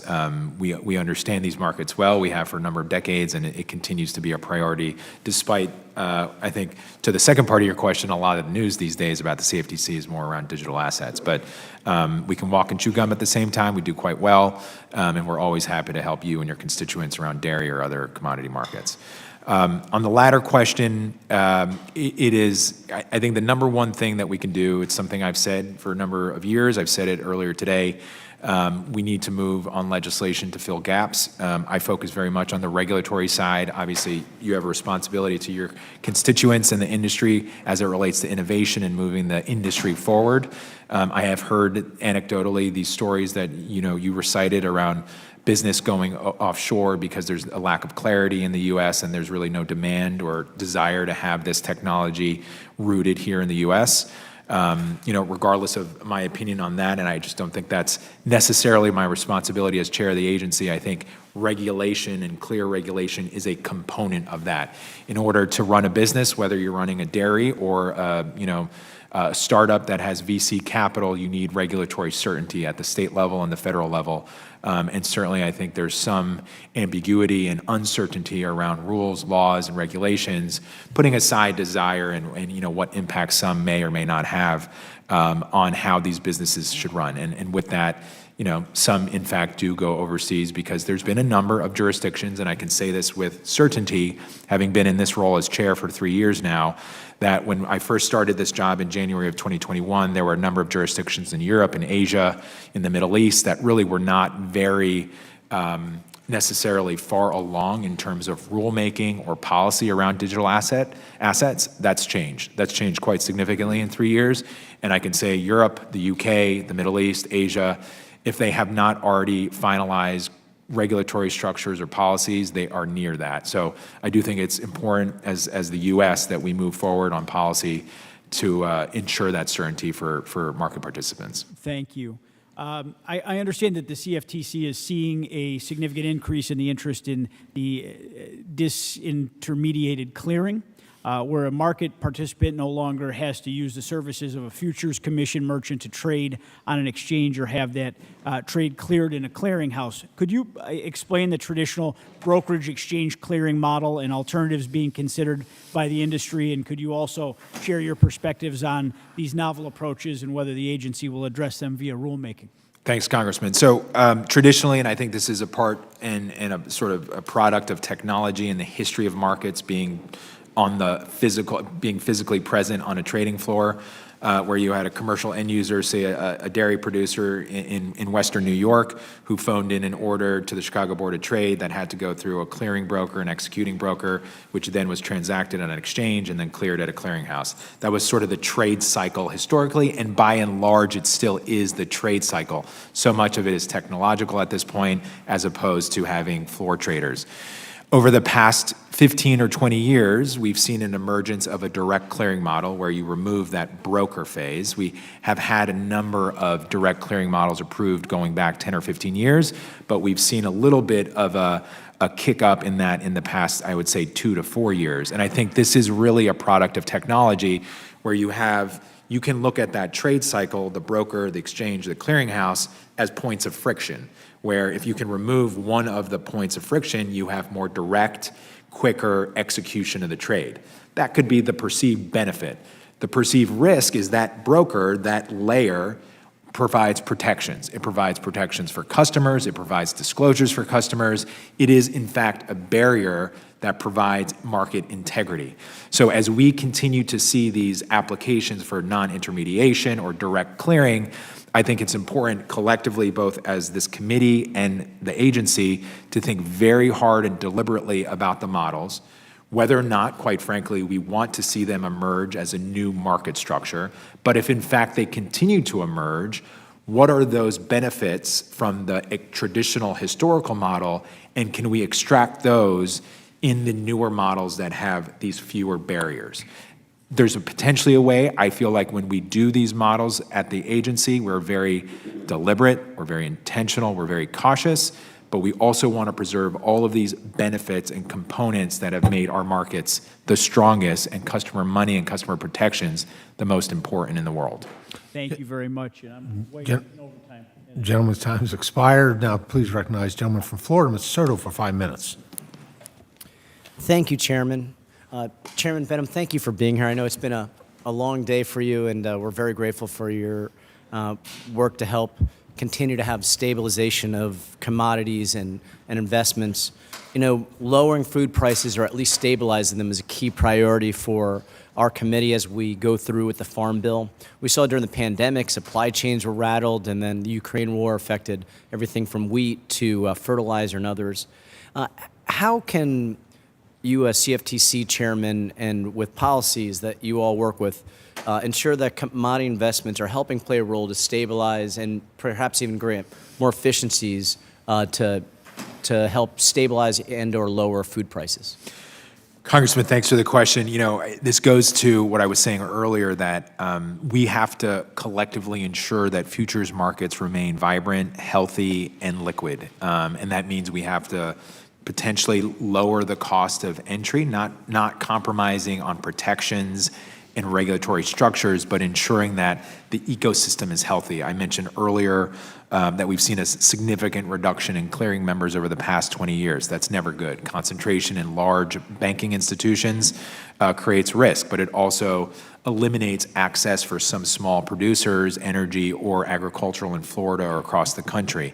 So we need that diverse pool of market participants so that the ecosystem is healthy and that farmers and ranchers can feel that futures markets are accessible, that they're fair, that they're reflective of price discovery, essentially supply and demand, and that when they enter, you know, thinking about a soybean and corn farmer, that they enter planting season just around this time of year, that they can hedge on the Chicago Board of Trade and know that that hedge will be held through the season and harvest, and whatever risks come between now and then in the cash market, whether it's weather, geopolitics, or trade, that hedge is going to protect that instability by giving them the price they need so that they can maintain their mortgage, their equipment, their seed, their feed, and everything else that goes into operating a large production facility. So our commodities exchange continues to allow for more stability and long-term planning for our growers, our ranchers, our farmers. Very key. We welcome a continued partnership with this committee to continue to address stability and lowering food prices where we're able to. Turning to the FIT Act, I know we had some great discussions. I appreciate you being generous with your time meeting with me. How critical is it to your mission should the Congress pass the FIT Act and provide you all as the primary regulator of cryptocurrency for the $120 million in funding to allow you to be able to do this job? Thanks, Congressman. It is critical in order for us to appropriately, as intended by this committee, to implement that bill. Having the resources to hire up where appropriate and where needed, but also to build the hardware and the software infrastructure that needs to essentially develop the foundation of a regulatory framework is critical.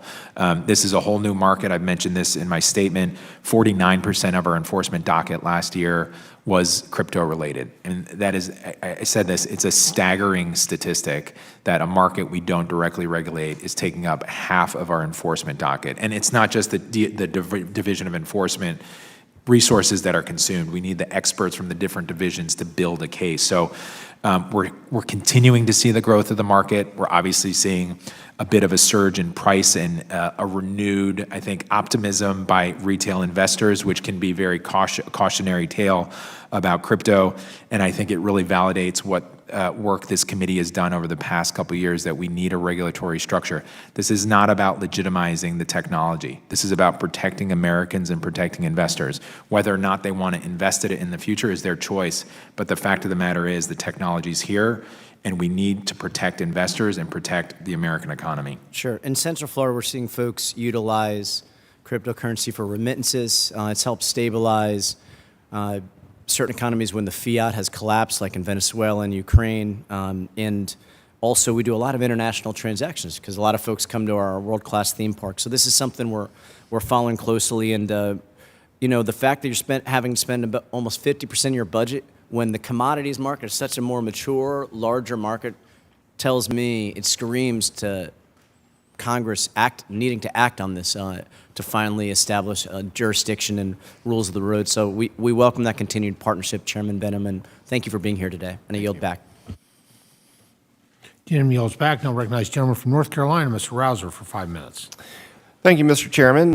Chairman Behnam, thank you so much for being here. Based on the CFTC's January request for comment on the use of artificial intelligence in CFTC-regulated markets, the Commission recognizes the need, obviously, to proactively explore current and potential uses and risk of AI technologies.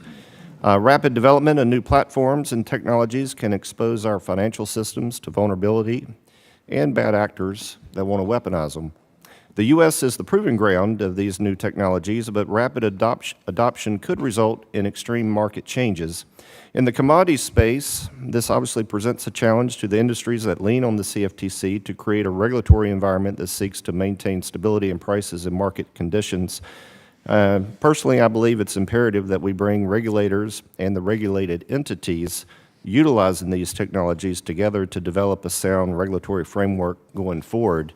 Last year, the United Kingdom's Financial Conduct Authority permanently launched the Digital Sandbox, a testing environment to allow firms to test their products on protected data assets while removing market risk. So my question is, could the CFTC pursue something similar to develop innovative ways to combat illicit activity by partnering with the private sector to better understand the benefits and risk of AI, protecting the market, and harnessing their experience? Just your general thoughts on that. Congressman, thanks for the question. Extremely important. I would say a few things. By nature of issuing the request for information, we're trying to engage, right? We're trying to collect information before we act. I personally as chair am not predetermining any conclusions about what role AI may or may not have in our markets, but it clearly is an issue we have to address and attack aggressively so that we get ahead of it, whether it's on the risk side or the opportunity side. We have an Office of Technology Innovation, which has been evolving over a number of years. It was first started as Lab CFTC, is now the OTI. And we staff it with individuals who are both intellectually curious, but willing to engage with the industry and learn what is happening in the sort of financial market ecosystem so that we can be better prepared from a regulatory or policy perspective. So we're doing what we can with what we have. The sandbox issue you raised that the UK has done, something that I know my predecessors have thought about, I've thought about. There are legal limitations to us being able to provide a sandbox environment for stakeholders. So something, if it's a priority of yours, you might want to consider legislatively.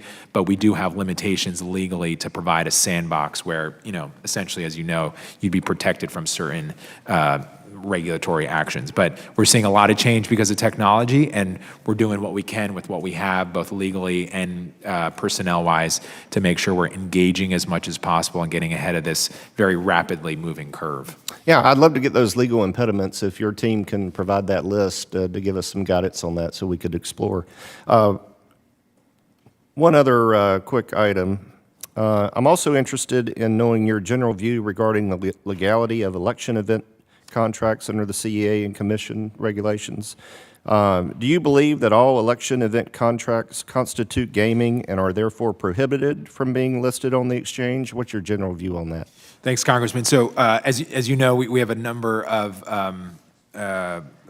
litigation matters that are active right now, so I want to be careful with what I say. But this is an issue that derives from Section 5 of our statute, where you have a prohibition on contracts that involve gaming and anything that's against state or federal law and against the public interest, among other things. So it's been the Commission's position most recently, which I know is contrary to some in this sort of industry, that a political election contract or event contract is against both the provisions gaming and state law specifically. But because of this disagreement and I think some confusion, not on my end, but just general confusion from the stakeholder community, I decided a few years ago to further define and clarify the existing rules that are derived from the law so that there is, to the extent we can provide, 100% certainty that political event contracts do fly sort of in the face or against the Commodity Exchange Act. But we'll continue to work with stakeholders as much as we can. I've said this before, and this is something this committee should know. We have fraud and manipulation authority in underlying cash markets. That's corn, that's natural gas, that's oil, that's gold. In this case, if we have election contracts, if there is fraud or manipulation or allegations of fraud or manipulation that could impact a listed CFTC contract, that de facto makes the CFTC an election cop. And I don't think, but certainly clarify if I'm wrong, that's the intent of Congress for our mission. And it certainly would pull us in a lot of different directions, given some of the integrity issues that have been raised recently around elections. Thank you, Mr. Chairman. My time's expired. I yield back. Gentleman yields back. Now please recognize the gentleman from Texas, Mr. Kasar, for 5 minutes of questions. Thank you. Chair, thanks for joining us today. Today I want to ask you about the Digital Assets and Blockchain Subcommittee report that came out from the CFTC's Advisory Committee in January. As I understand it, they were tackling the questions of DeFi and that you had a diverse group put the report together: crypto firms, venture capital firms, academics, blockchain analytic firms, other folks, so on. Do you have a general sense of that report? Does that sound like the... I have a general sense of what the report is and its findings, yes. Thank you, Chair. And I appreciate you putting that report together. And that report subcommittee found, and I'm quoting from it, that nothing is, quote, completely decentralized or centralized in DeFi, that, quote, this creates a real challenge in defining business and technology models that would make systems sufficiently decentralized. The report found and names 5 different dimensions of decentralization to be considered, 6 different technological dimensions of decentralization. They created a matrix to try to figure out how to really determine that something is truly decentralized. It's a pretty complex set of findings, but the summary at the end of the day here was that there is no single dimension or technology that will serve to make a project or an enterprise decentralized, and that there's a great deal still to learn about these technologies and how to determine if something's decentralized or not. Does that generally check out with you? Yeah, 100%. So my concern is that around the FIT Act, which has, of course, come out of this committee, is making its way through Congress. It doesn't directly tackle DeFi, but it is specific. The whole bill hinges on the question of decentralized governance and decentralized networks. And my concern, and I'm interested in which concerns you share with me, which ones you may not, is that we may be premature with passing this bill if this agency report, which I appreciate you all putting together, has these real concerns that we may not yet be ready to define what is truly decentralized and not. And so do you have concerns about the amount of work that it will take your agency to implement the FIT Act, given those challenges defining decentralization? Do you have concerns that this hasn't been, these questions haven't been developed enough yet, and there's still so much to learn that we might just be handing you a bill? And I don't want to be setting you up to fail, and even more importantly, I don't want to be setting up the American people to potentially suffer financially if we don't regulate this right. Yeah, Congressman, thanks. It's an important question. I would say, one, on the report you're mentioning, it's an advisory committee largely made up, and you said this, of practitioners, some academics, public interest. And it's just going to get a little sort of wonky on the technical side. It was a subcommittee, so it's not technically before the commission yet as a set of recommendations. The whole committee would have to, the whole technology committee would have to approve it in order for it to officially come to the commission. And there were a number, or at least one, dissenting opinion. So I think there's some things to think about what were the pros and cons of the report. Regarding the FIT bill and your point about its prematurity, and I appreciate that, the DeFi conversation is quite complex. We've brought a number of enforcement cases which I think have raised policy concerns from folks outside of the CFTC and even some inside. We had some dissenting opinions, which is fine.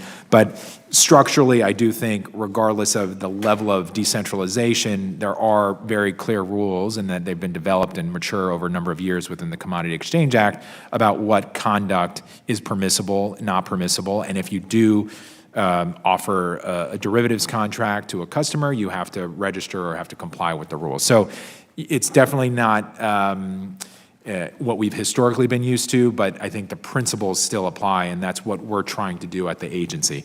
And just when you mentioned historically, you mentioned just recently, and I want to get the number right, that about, was it half of your budget or half your enforcement budget is going to these cases now? So half of our enforcement docket, so out of 96 cases in FY 2023, 47 cases, or 49% of our enforcement docket was crypto-related or digital asset-related.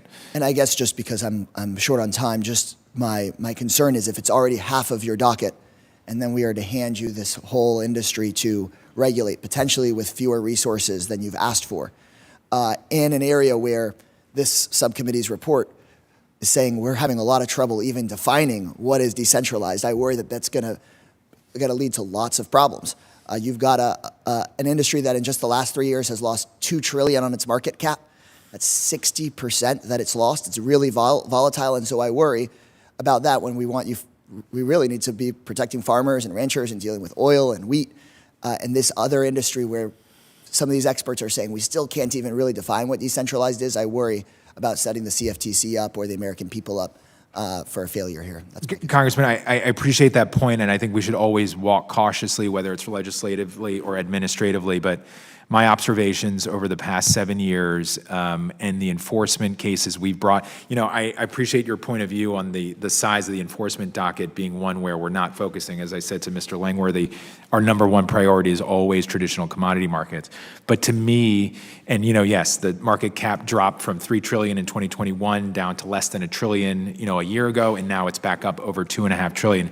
To me, that just demonstrates there is real, persistent adoption and demand from Americans to invest in this asset. It is unregulated. That's been proven across, I think, the U.S. regulatory scheme.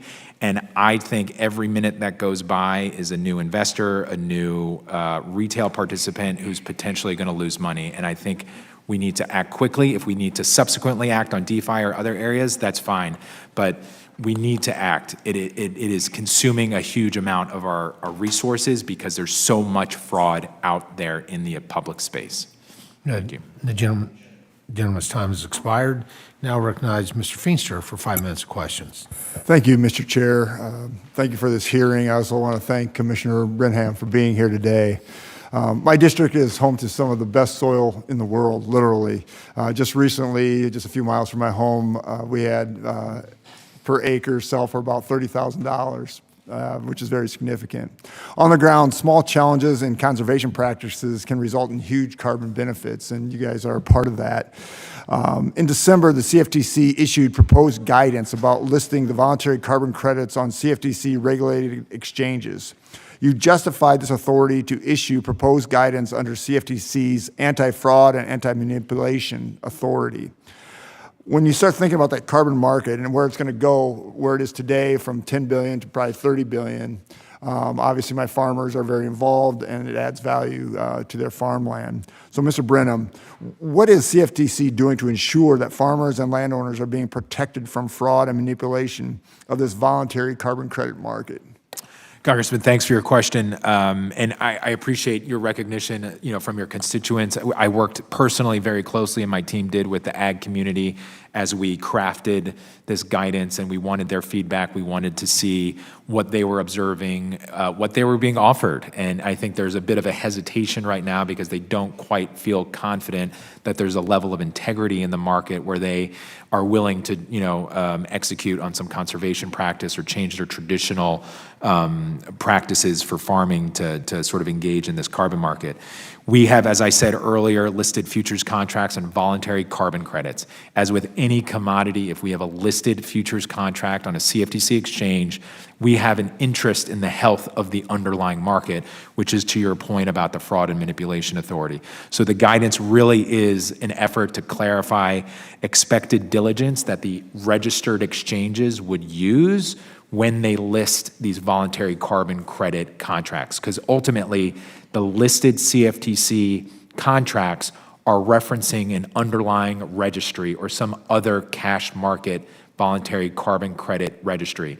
And we want to make sure that the exchange uses appropriate diligence when it references these underlying exchanges. And ultimately, that's going to protect your farmers and others across the country as they start to engage in this marketplace. And that's very good information. I fully agree with where you're headed and where you're going with this. The question is, how do we get this out to our landowners and to our producers? Are you collaborating with USDA at all, or can you collaborate with USDA and try to get this information out? A lot of my producers, as you noted, are very hesitant to go down these rabbit holes, go down the path of better conservation and so forth. Can you extrapolate on that just a little bit? So I can tell you that over the course of 2 years leading up to the issuance of the guidance in December of 2023, we held 2 convenings at the CFTC. USDA was our participant, among other regulators. We've been in close contact with the Secretary's office, undersecretaries around conservation, and those that are engaged in the voluntary carbon credit space. I know that they have some matters and some sort of vision they have around the voluntary or the carbon market generally. And I've been working closely with Farm Bureau, councils of farmer cooperatives, Corn and Growers Association, and others to make sure that we are as much engaged with them and seeing what they're observing so that we can essentially I would say, produce a guidance document that's appropriate and that's calibrated to what the marketplace is, and ultimately provide that protection for them that they're demanding. Good. Well, I thank you for that. And I just think this is such an added value for our farming community as we move forward in the next decade. I appreciate what you're doing, but again, this information that you have needs to get out. Yep. And please continue to work with USDA on this progress. Thank you, and I yield back. Thanks. Gentleman yields back. Now please recognize the Forestry Subcommittee Chair, Mr. LaMalfa, for 5 minutes of questions. Thank you, Mr. Chairman. My regrets at having dueling committees here, so I missed a good portion of today. So hope none of my question or comment is too duplicative. But thank you, Chairman Behnam. Just a couple questions I wanted to ask on how CFTC is pushing for new markets in carbon credits and in rare earth minerals, but usually a regulator waits for a market to develop before setting standards for it. That's unless the law made by Congress tells the regulator to first set the standards, but in this case, Congress has not done so with carbon credits or rare earths. So do you think it's right for the CFTC to be getting out ahead for these new markets without congressional approval or direction? Do you think the agency is justified in basically twisting the current law to do its own initiative? Congressman, thanks for the question. As I said to Mr. Finstra just earlier, we do, in fact, on the carbon credit side, and I'll address the rare earth side as well, on the carbon credit side, we do have listed futures contracts on voluntary carbon credits already on several of our exchanges, and we're seeing increased demand by CFTC customers to see these contracts offer products. What is the nature of the carbon credits? Well, I can say that on at least 2 exchanges, we have voluntary carbon credit futures contracts that reference an underlying registry that issues the credits themselves. So based on the price of the credit from the underlying registry, the futures contract is using that price reference to price itself. Understood. I just wonder what more directly do the type of credit have to be generated in an agricultural situation, or where does the actual carbon, where the rubber meets the road, where's that credit?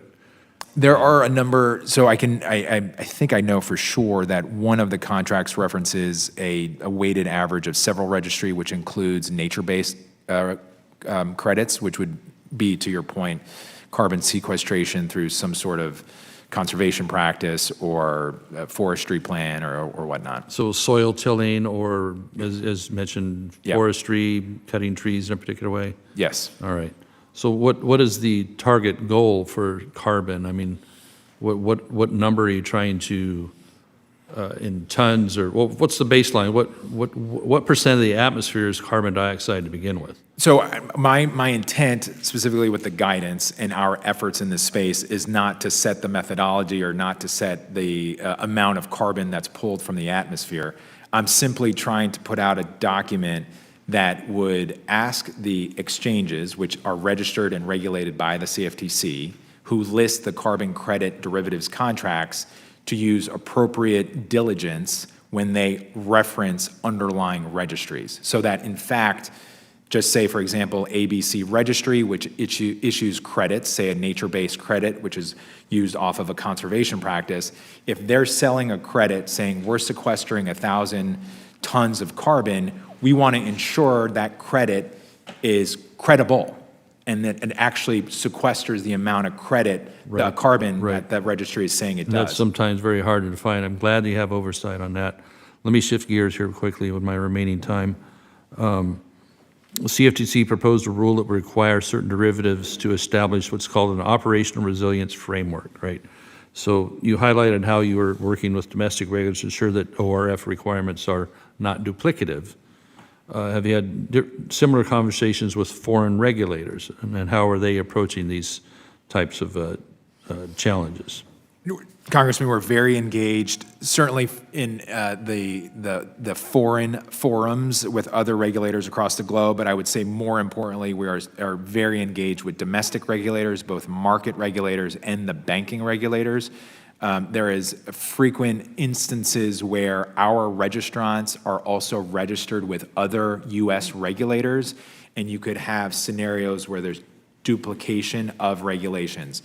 Around cybersecurity, I certainly wouldn't want one of my swap dealers or futures commission merchants, which is also a bank prudentially regulated by the Fed, the OCC, FDIC, to have to comply with 2 different sets of standards around cyber.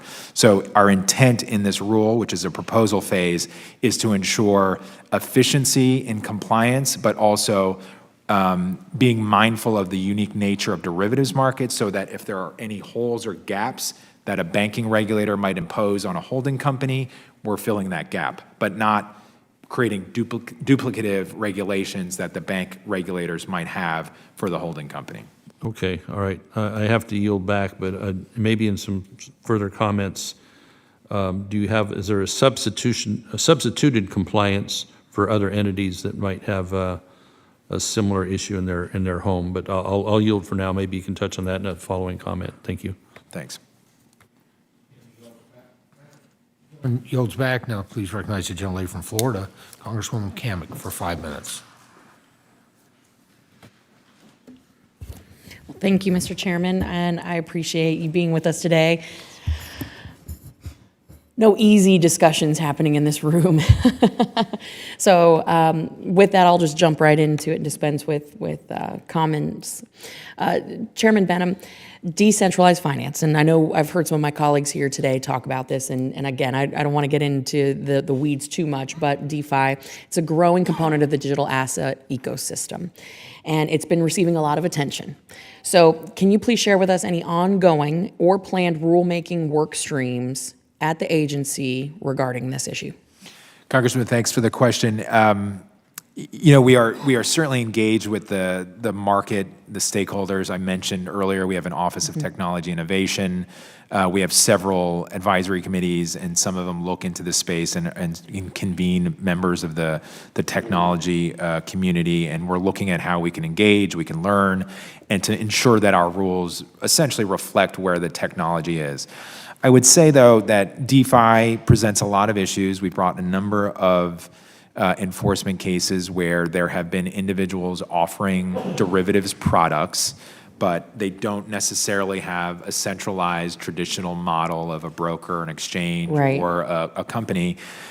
It's an automated sort of trading platform is the best way to think about it. Is you have a group of individuals who programs an automated trading platform, and it just sort of self-executes on its own without any human intervention after the start, so to speak. That doesn't change the fact that this protocol or this program is offering derivatives contracts to customers. Often, or at least on occasion that we brought in enforcement action, people are losing money, or there's fraud or manipulation, or they're not registering with the CFTC as required by the law.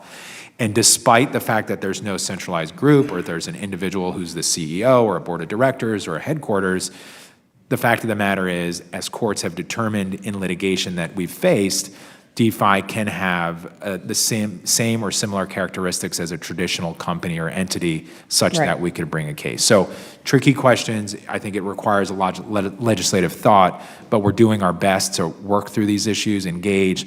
But ultimately, I would hesitate to say that we should stand back and not protect customers because the law is not crystal clear, a decades-old law, about what decentralized finance is. And I appreciate that, but I also am very wary of overregulation and government having a heavy hand, which tends to stamp out innovation and opportunity. So I would love to see more engagement and forward-facing engagement from some of the industry partners. But I want to shift a little bit talking about blockchain and how that is really a huge part of this conversation. With the evolving landscape on digital assets and DeFi, what regulatory challenges specifically do you foresee in overseeing blockchain-based financial products and services? And specifically, what steps is the Commission taking? And I know we talked about this just a little bit, but I want you to talk on the blockchain element specifically to ensure investor protection. Yeah. So blockchain's been really interesting to observe because I've had a number of demonstrations by large financial institutions or trade associations in town which have demonstrated how blockchain is being used by some of these traditional large financial institutions on settlement, on payments, on custody, and really just creating, in their view, a more efficient payment system from a customer perspective or from a financial wholesale perspective. In some respects, our core principles, which, we have a principles-based regulatory structure, is very helpful because you can almost fit a lot of different technologies into a principles-based regulatory structure. It's about compliance and being free from fraud and manipulation, having a proper governance structure, making sure you have system safeguards, all things that would apply if you were on a trading floor or if you had a blockchain. So we're engaging with the industry. We're trying to learn what they're doing. I don't think adoption has been so deep at this point that we necessarily have to jump ahead and write rules. I think in part our principles-based regulation is adequate, but there could be components of blockchain that would require policy, either a rule, advisory, or guidance, and we certainly want to see and observe what's going on in the industry so whatever we do, to your point, doesn't get ahead. Well, and I will say, especially given the fact that we don't want enforcement to become the mechanism by which this gets rolled out. We want legislative solutions so that it's actually done correctly. But given that the derivatives market is so largely overseas, and I know I'm over my time, but I'll just leave us with this. Given the international nature of commodity markets and global proliferation of blockchain technologies, is there any cross-border cooperation or efforts underway on this? Yeah, we work closely. So I'm the vice chairman of IOSCO, which is a multilateral organization across all securities regulators in the globe. We participate with the Financial Stability Board. I have frequent conversations with fellow regulators in Europe, Asia, the Middle East. So we are observing what others are doing and trying, to your point, to draw comparable rules and regulations so there's a little bit of a seamless entry and exit across borders. Because as you point out, we're in a global financial system, and to have different regulations and rules creates barriers, arbitrage opportunities, which are risk, but ultimately prohibits these businesses from doing a lot of the work that they hope to do. I appreciate you being here. Thank you. My time has expired. Mr. Chairman, I yield. Thank you. Gentleman yields back. Now please recognize the gentleman from Texas, Mr. Jackson, for 5 minutes. Thank you, Mr. Chair. I would like to yield my time to the chair. Much appreciated. Thank you, Mr. Jackson. Chairman, can you talk about the difference between CFI and DeFi actors when it comes to regulation, and quite specifically the application of FIT 21 as it's proposed? Chairman, thank you for the question. This is really the crux of the issue with CFI versus DeFi. In CFI, you have more ascertainable participants. This is what we're traditionally oriented with in a trade cycle or in a financial ecosystem. DeFi, you don't have those identifiable partners, which could result in a registration. It could result in an enforcement action or in any number of other things. But ultimately, what we've done historically, and this is not many years, this is just a few years, as it relates to potentially regulatory requirements or enforcement actions, is focus on the conduct and what exactly is being offered and how it is interfacing with customers and investors. And ultimately, if we see a DeFi product that's offering derivatives contracts, as I was saying earlier, we have to do what we can to identify who, if anyone, or the association itself, which is a sort of a legal term of art, is providing the derivative services outside of compliance of CFTC registration. And that's who and where we've sort of steered our attention.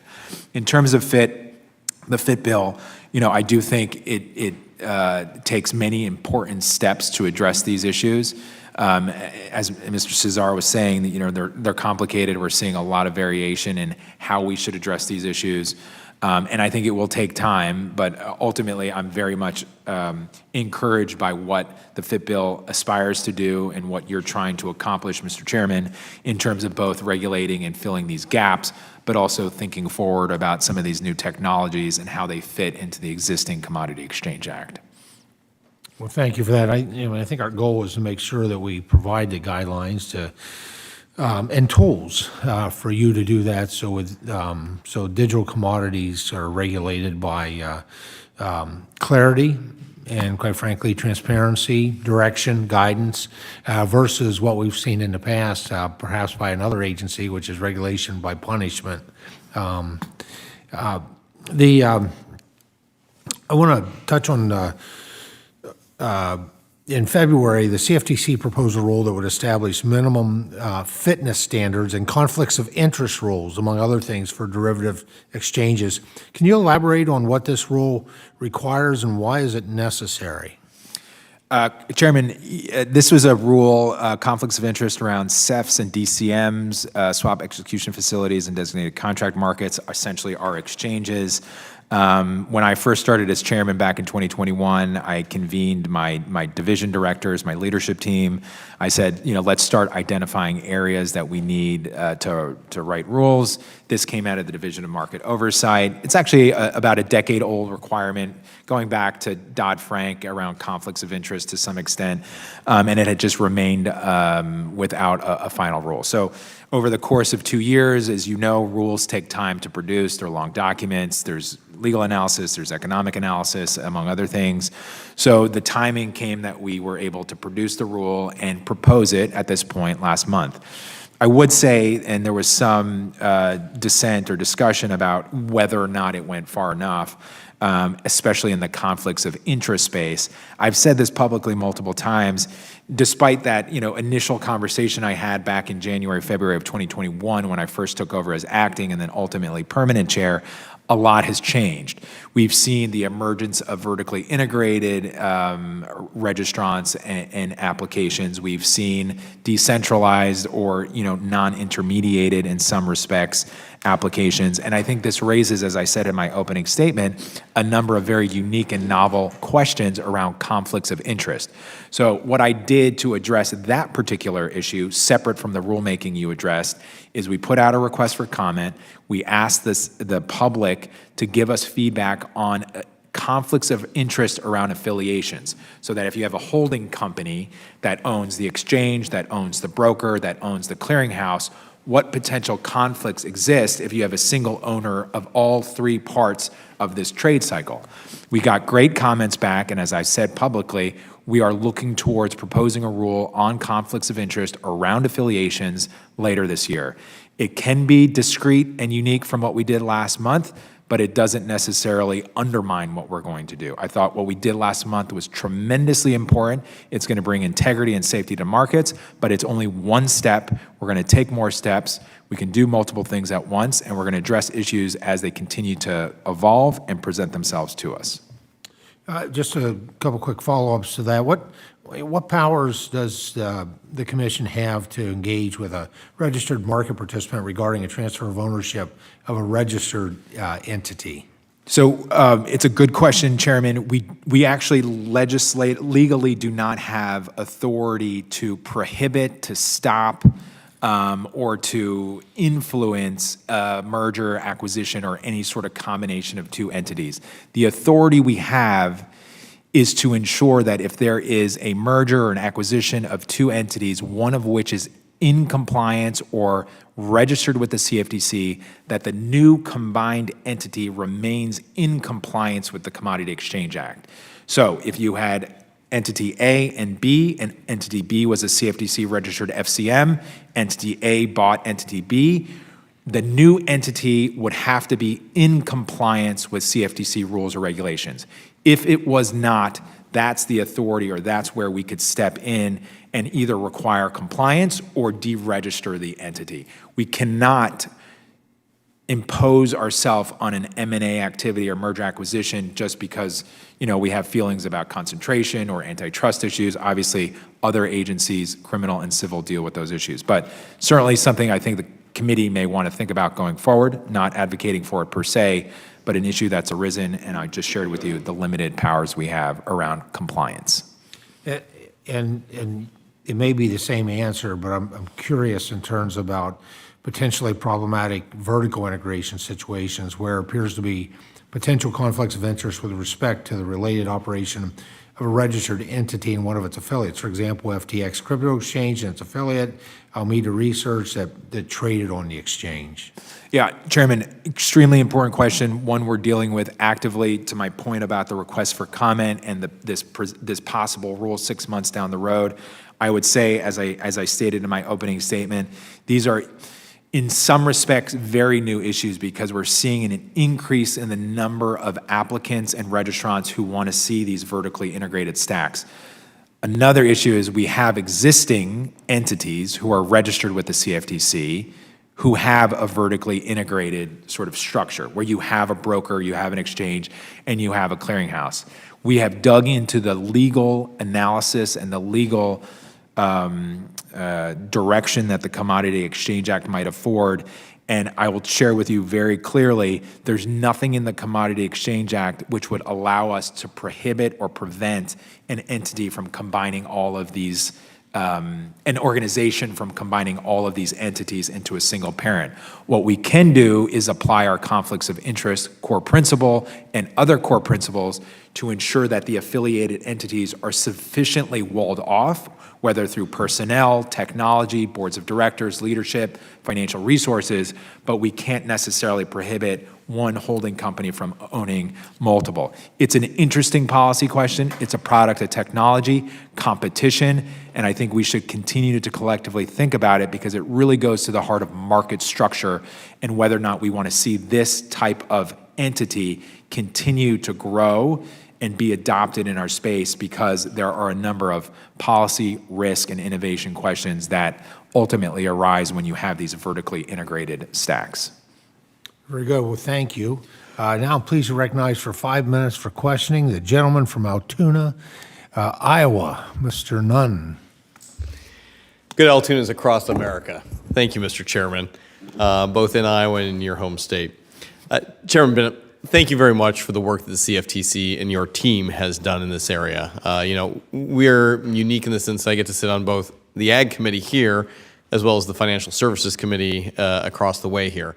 A lot of exciting overlap, but also I think everyone from my farmers with a bushel of corn to my small business owners with the desire to be pioneers in the digital asset space are looking for guidance. And CFTC has been, I think, an open place for innovation and stabilization to really take root. And so I want to compliment you, first of all, on the work that you guys have done there. I also recognize that you have a large portfolio. So we've received some feedback from a number of stakeholders regarding some downstream impacts of Basel III and its proposal in the derivative markets and ultimately the end user. In a number of ways, this has been a challenge. In fact, working with the chairman here, we have called out some real flaws that we see and emphasized the negative impacts that this proposal would have on the agricultural community specifically. So, Chairman Thompson, what I'd like to do is submit this letter for the record with the folks who have signed on with us. Without objection. So first, Chairman Behnam, the future commissions market, our FCMs, provide farmers with access to critical parts of the market. The FCM consolidation is occurring at alarming rates. I know you've seen this chart. My farmers have certainly seen this chart. Folks not just inside Iowa, but across the country are facing this, which further decreases our growers' ability to access markets. Talk to us a little bit about how Basel will exacerbate this issue. Congressman, thanks. And I'll just sort of caveat that this could be a significant issue. As you point out, this chart resonates very much with us. I said earlier this morning that we've seen a significant decrease in the number of FCMs over the past 20 years from 177 to just 64. And at the same time, we've seen a huge growth in customer segregated money being held by fewer FCMs. From $88 billion to $500 billion over 20 years. So huge decrease in FCMs, huge growth in the amount of money being held by fewer FCMs. Ultimately, with historically a low interest rate environment and a more competitive landscape, FCM numbers have reduced over time. Obviously, the interest rate environment is changing, but I don't necessarily think that's going to change the dynamic of new FCMs coming into place. There are huge economies of scales and barriers to entry, and we sort of live with what we have. My happiness or my content would be, at a minimum, staying in this range. I don't want to see this continued pattern of reduction of FCMs. Ultimately, as you would imagine with any business on the sort of P&L side or a balance sheet side, if there are more charges, more costs, it's going to create more impediments, possibly being passed through end users, farmers, ranchers, energy producers. I think the larger policy issue, one that I've spoken with members of the federal board about, my staff has with them as well, and other prudential regulators, is we have to think about the balancing act of incentivizing and disincentivizing clearing. Clearing is a core component of the G20 reforms from 2009 and the Dodd-Frank Act. We know that it mutualizes risk, it reduces risk, it's a risk-reducing feature. Right. Would agree. The SEC has just finalized a rule on clearing treasuries. We mandated clearing swaps, building off of clearing futures, which has been a component of the futures market for decades. Point being is we all agree clearing is a positive thing. It's a good thing for market risk, for market stability. We want to make sure any new prudential rules, I speak very confidently that capital is a core component of financial regulation and good financial regulation, but it has to be calibrated appropriately so we're incentivizing clearing and not disincentivizing, because ultimately that's going to reduce risk. Chairman, same page. I appreciate your leadership on it. In the sake of time, you've answered a number of these things. I would just encourage you to continue to work with your partners, particularly on the Fed, to emphasize how important that is as well. I want to switch very quickly. Proud to support Fit 21. We've talked a lot about that today. It's an area that continues to be just a growth opportunity. Prometheum recently announced its intention to custody Ether. I am concerned that the SEC will use this as an opportunity to circumvent Congress and even the CFTC in this space to further confuse participants who are already in the field. So I know I've asked you this before, but I want, given the reports, do you still believe Ether falls into that commodity area where CFTC can really allow digital assets like this to take root and be successful? Yes. With a follow-up then, until Fit 21 becomes law, what can the CFTC do to continue to bring clarity to this spot? I know I have 3 seconds left. Shoot. Well, ultimately, it goes down to the contracts that are listed on an exchange. You know, we don't do this without analysis, legal analysis, policy analysis. So as the Bitcoin futures contracts were listed in 2017, and then the Ether futures contracts were listed in 2020, we work closely with fellow regulators, but we also do the analysis internally about the underlying asset, whether it's a physical commodity, whether it's interest rate, currency, or credit product, or a digital asset. We do the analysis under the Commodity Exchange Act. We work with the exchanges, and we ensure that what they are listing, above all else, is a commodity. Please continue that until Fit 21 becomes law, and then let's collectively work not only bipartisan on this, but with our private sector and our agencies across the board. Thank you, Mr. Chair, for the grace. I yield back the remainder of my time. Gentleman yields back. As we prepare to close here, I'm going to offer just a closing statement. Chairman Behnam, on behalf of myself, Ranking Member Scott, and quite frankly all our members, thank you again for joining us today. And thank you for your leadership. Strong leadership, collaborative leadership, and we are very appreciative. Our discussion covered a wide range of important topics today, and thank you for your thoughts on bank capital standards and the impact that they would have to our farmers and energy producers and other end users. It is so important that we get these right. Do not be shy about engaging with other financial regulators on the problems that you've identified. We also appreciate your commitment to the future, both in your advocacy of sound digital asset rules and the Commission's focus on emerging issues. And finally, you heard today the members of this committee are serious about federal employees across the entire executive branch returning to the office in person on regular schedules. In-person work fosters better communications, promotes greater accountability, and builds deeper relationships. I can attest to that with our committee when we're in person versus the days that we were trying to do this virtually. There is just no comparison. That synergy that comes from that proximity. And so COVID's over, and America needs to get back to work. So please keep us apprised of the CFTC's plan for staff to return in person to the office. You, your fellow commissioners, and the commission staff continue to serve a critical role protecting the public. And we look forward to working with you to ensure that the commission has the tools it needs to promote the integrity, resilience, and vibrancy of the U.S. derivatives market. So thank you so much for today. Under the rules of the committee, the record of today's hearing will remain open for 10 calendar days to receive additional materials and supplementary written responses from the witnesses to any question posed by a member. This hearing of the Committee on Agriculture is adjourned.